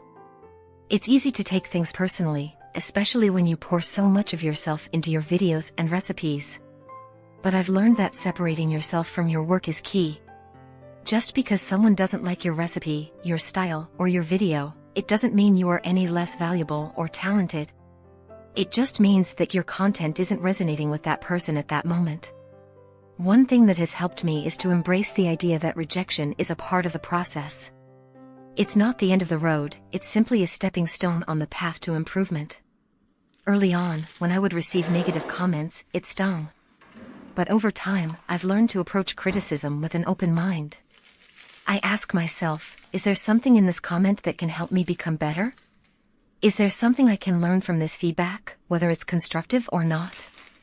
Often, the harshest criticism holds the most valuable lessons, even if it's difficult to hear at first. Sometimes, the rejection can be even more subtle, like when a video doesn't perform as well as you expected or when your followers stop engaging with your content. These quiet forms of rejection can be just as difficult to deal with. You pour your heart and soul into creating something, only to feel like it goes unnoticed. I've been there. It's frustrating, and it can lead to self-doubt. But remember, success on platforms like YouTube isn't immediate. It takes time, persistence, and consistency. It's easy to compare yourself to others who seem to be growing faster, but everyone has their own timeline.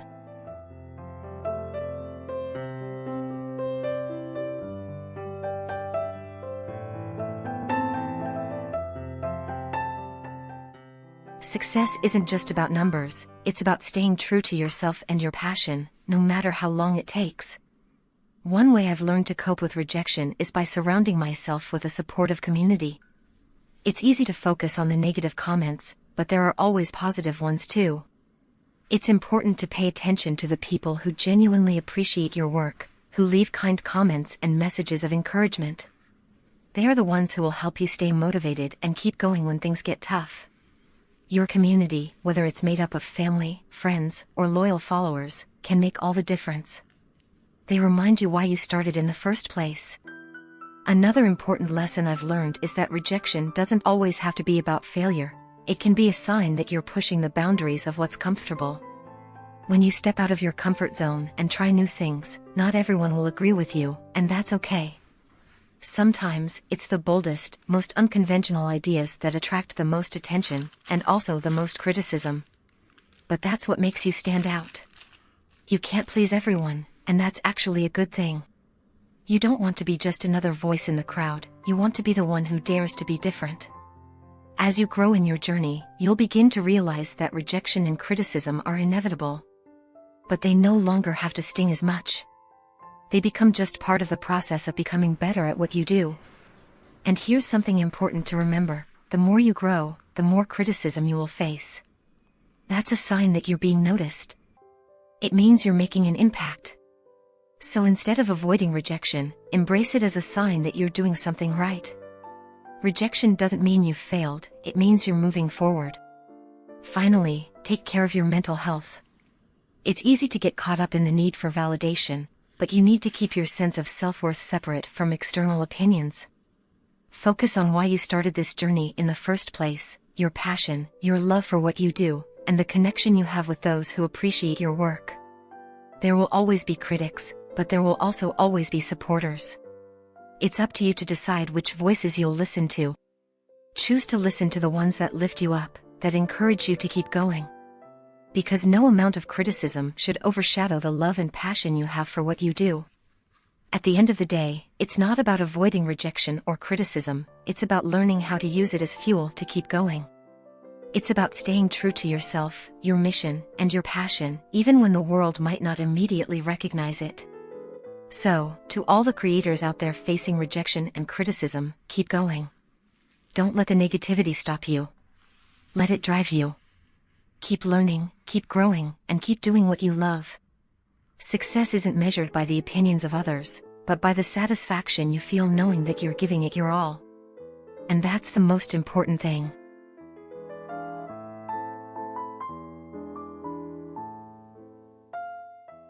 Perseverance and patience, these two virtues are often the unsung heroes of success. In a world where instant gratification is becoming the norm, where we're conditioned to expect quick results and immediate rewards, it's easy to forget just how essential these qualities are in reaching our goals.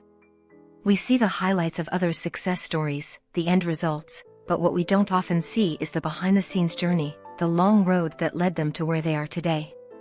That's where perseverance and patience come in. They are the invisible forces that drive us forward, even when the road ahead seems long and uncertain.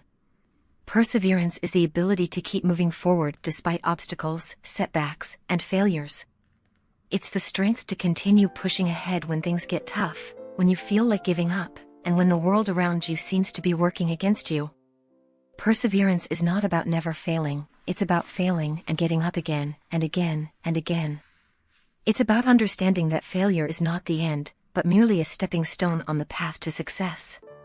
Every mistake, every setback, every challenge is an opportunity to learn, to grow, and to become stronger. The journey toward any worthwhile goal is rarely a smooth one. There are moments when you'll feel defeated, when you'll wonder if all the effort is worth it. But it's in those moments that perseverance becomes your greatest ally. It's in those moments that you must remind yourself that success doesn't come from avoiding failure, it comes from the courage to keep going despite it. Every time you stand up after a fall, you get a little bit closer to your dream. Every time you push through the pain, you're building the resilience that will ultimately lead to success. Patience, on the other hand, is the ability to wait for the right moment, to trust the process, and to understand that good things take time. In a world that's always in a rush, where everything feels like it needs to happen immediately, patience is a rare and invaluable skill. It's the ability to endure the waiting period, to stay calm and focused while the seeds of your efforts are slowly growing beneath the surface. Patience teaches us that the most beautiful things in life don't happen overnight. They require time, nurturing, and care. There will be times when the progress feels slow, when it seems like nothing is happening, and when the finish line is nowhere in sight. But patience reminds us that just because we can't see the progress doesn't mean it's not happening. Every day, in small, quiet ways, we're moving closer to our goal. The process might be invisible, but that doesn't mean it's not real. In fact, it's during these quiet moments of waiting that we're often doing the most important work, developing the mindset, the skills, and the resilience that will carry us through when the time finally comes for us to reap the rewards of our efforts. Both perseverance and patience require a deep trust in the process. You have to believe that your hard work will pay off, even when it seems like nothing is happening. You have to trust that every small step forward, no matter how insignificant it may seem, is a step toward the bigger picture. When you feel like giving up, perseverance will give you the strength to keep going. And when the road seems too long, patience will help you stay grounded and focused on the end goal. It's important to understand that perseverance doesn't mean working yourself to the point of burnout, and patience doesn't mean sitting idly by while waiting for success to fall into your lap. Perseverance means finding the strength to keep going even when you're tired, even when the road is hard. Patience means allowing yourself the grace to wait for the right moment, to trust that things are happening even when you can't see them yet. Together, they form a powerful duo that will carry you through the ups and downs of your journey. And here's the truth, the journey will be long, and at times, it will be difficult. But in those moments, remember that the most beautiful things in life are worth waiting for. The dreams that truly matter are the ones that take time to build, the ones that require effort, sacrifice, and resilience. And when you finally reach that place you've been working toward, when you look back and see the distance you've traveled, you'll realize that every moment of struggle, every setback, every moment of waiting was worth it. because those moments were the building blocks of your success. So, if you're feeling frustrated, if you're feeling like you've been working for so long without seeing the results you hope for, take a deep breath and remember this: you are not alone in this journey. Every successful person has faced moments of doubt, of frustration, of slow progress. But they kept going. They kept believing. They kept persevering, and they kept being patient. And so can you. Your dreams are worth a wait. Your efforts are worth the struggle. Every small step you take is a step closer to the life you've always imagined. And remember, perseverance and patience are not just about reaching the destination, they're about growing, evolving, and becoming the person you're meant to be along the way. So keep going. Keep being patient. Keep persevering. And know that every effort you put in, no matter how small it may seem, is moving you closer to your dreams. Your journey is your own, and you have everything it takes to make it to the end. The impact of comments and community is one of the most powerful aspects of creating content, especially when you're sharing something so personal, like your passions and knowledge with the world. When you first start, you don't really know what to expect, how people will react, or whether what you're doing will actually be appreciated. But once those first words of support start coming in, when you read those messages of gratitude, those small phrases that remind you why you're doing all of this, that's when you truly understand the power comments hold and the deep impact they can have on your life. The first thing I want to say is that comments are much more than just words typed on a screen. They are windows into the hearts of your followers. They are a way for you to connect with people you may never meet in person but still feel a deep bond with. When someone leaves a comment on your video saying how much they appreciate your recipe, how it helped them with their baking, or how they're learning something new from you, it's like a warm hug from a stranger. It's a reminder that the hard work you put in every day is making a real difference in someone's life. The power of a supportive comment goes beyond just a quick thank you. Sometimes, when you're feeling frustrated or overwhelmed, when you're wondering if all the hours spent editing, filming, and organizing your content are worth it, a simple comment from a viewer can be the push you need to keep going. That's the magic of having a community. Those little moments of encouragement can sustain you through the tough times, when everything feels like it's not going anywhere. The community you build around your content becomes your second family. They are the ones who cheer you on, who inspire you, who give you new ideas, and, most importantly, who help you keep going when things get tough. These comments show you that there are real people behind the screen, that they are investing their time in you, and that you are impacting their lives in ways you may not even fully understand. They trust you. They come back because they believe in you and what you're offering, and that trust is something truly special. But it's not just about getting comments of praise or appreciation, it's also about constructive feedback. Sometimes, the comments can help you improve, guide you toward new ideas, or even make you realize things you hadn't thought of. It's a two-way conversation, and when you engage with your community, you build relationships that go beyond just the content. It becomes a real, living interaction. Every time I read a comment, I'm reminded of why I started this journey. You all inspire me, you push me to do better, and you remind me that my dream is worth chasing. Even if I don't respond to every comment, know that I read each one, and I am incredibly thankful for your words. It means the world to me to hear your thoughts, whether it's a question, a compliment, or a simple thank you. You make everything worth it. As we continue this journey together, I want to say thank you, from the bottom of my heart, for being part of this community. Your support, your kindness, and your comments motivate me every single day to do better, to keep going, and to never give up on my dreams. This isn't just about me making videos, this is about creating something meaningful, something that connects us all, and that's because of you. So, if you've enjoyed this content, if you find it helpful, if you feel inspired, I would be incredibly grateful for a small donation. It's not just for me, it's for my dream of having my own bakery, something I've worked so hard for, and your support helps me get one step closer to making that dream a reality. No donation is too small, and every bit counts. The link to my PayPal is in the description and pinned comment. Thank you so much for being part of this incredible journey with me.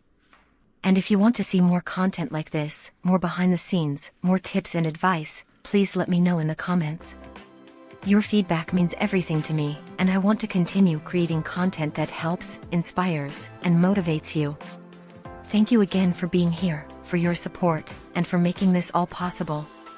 I look forward to seeing you in the next video. Take care, and keep dreaming big.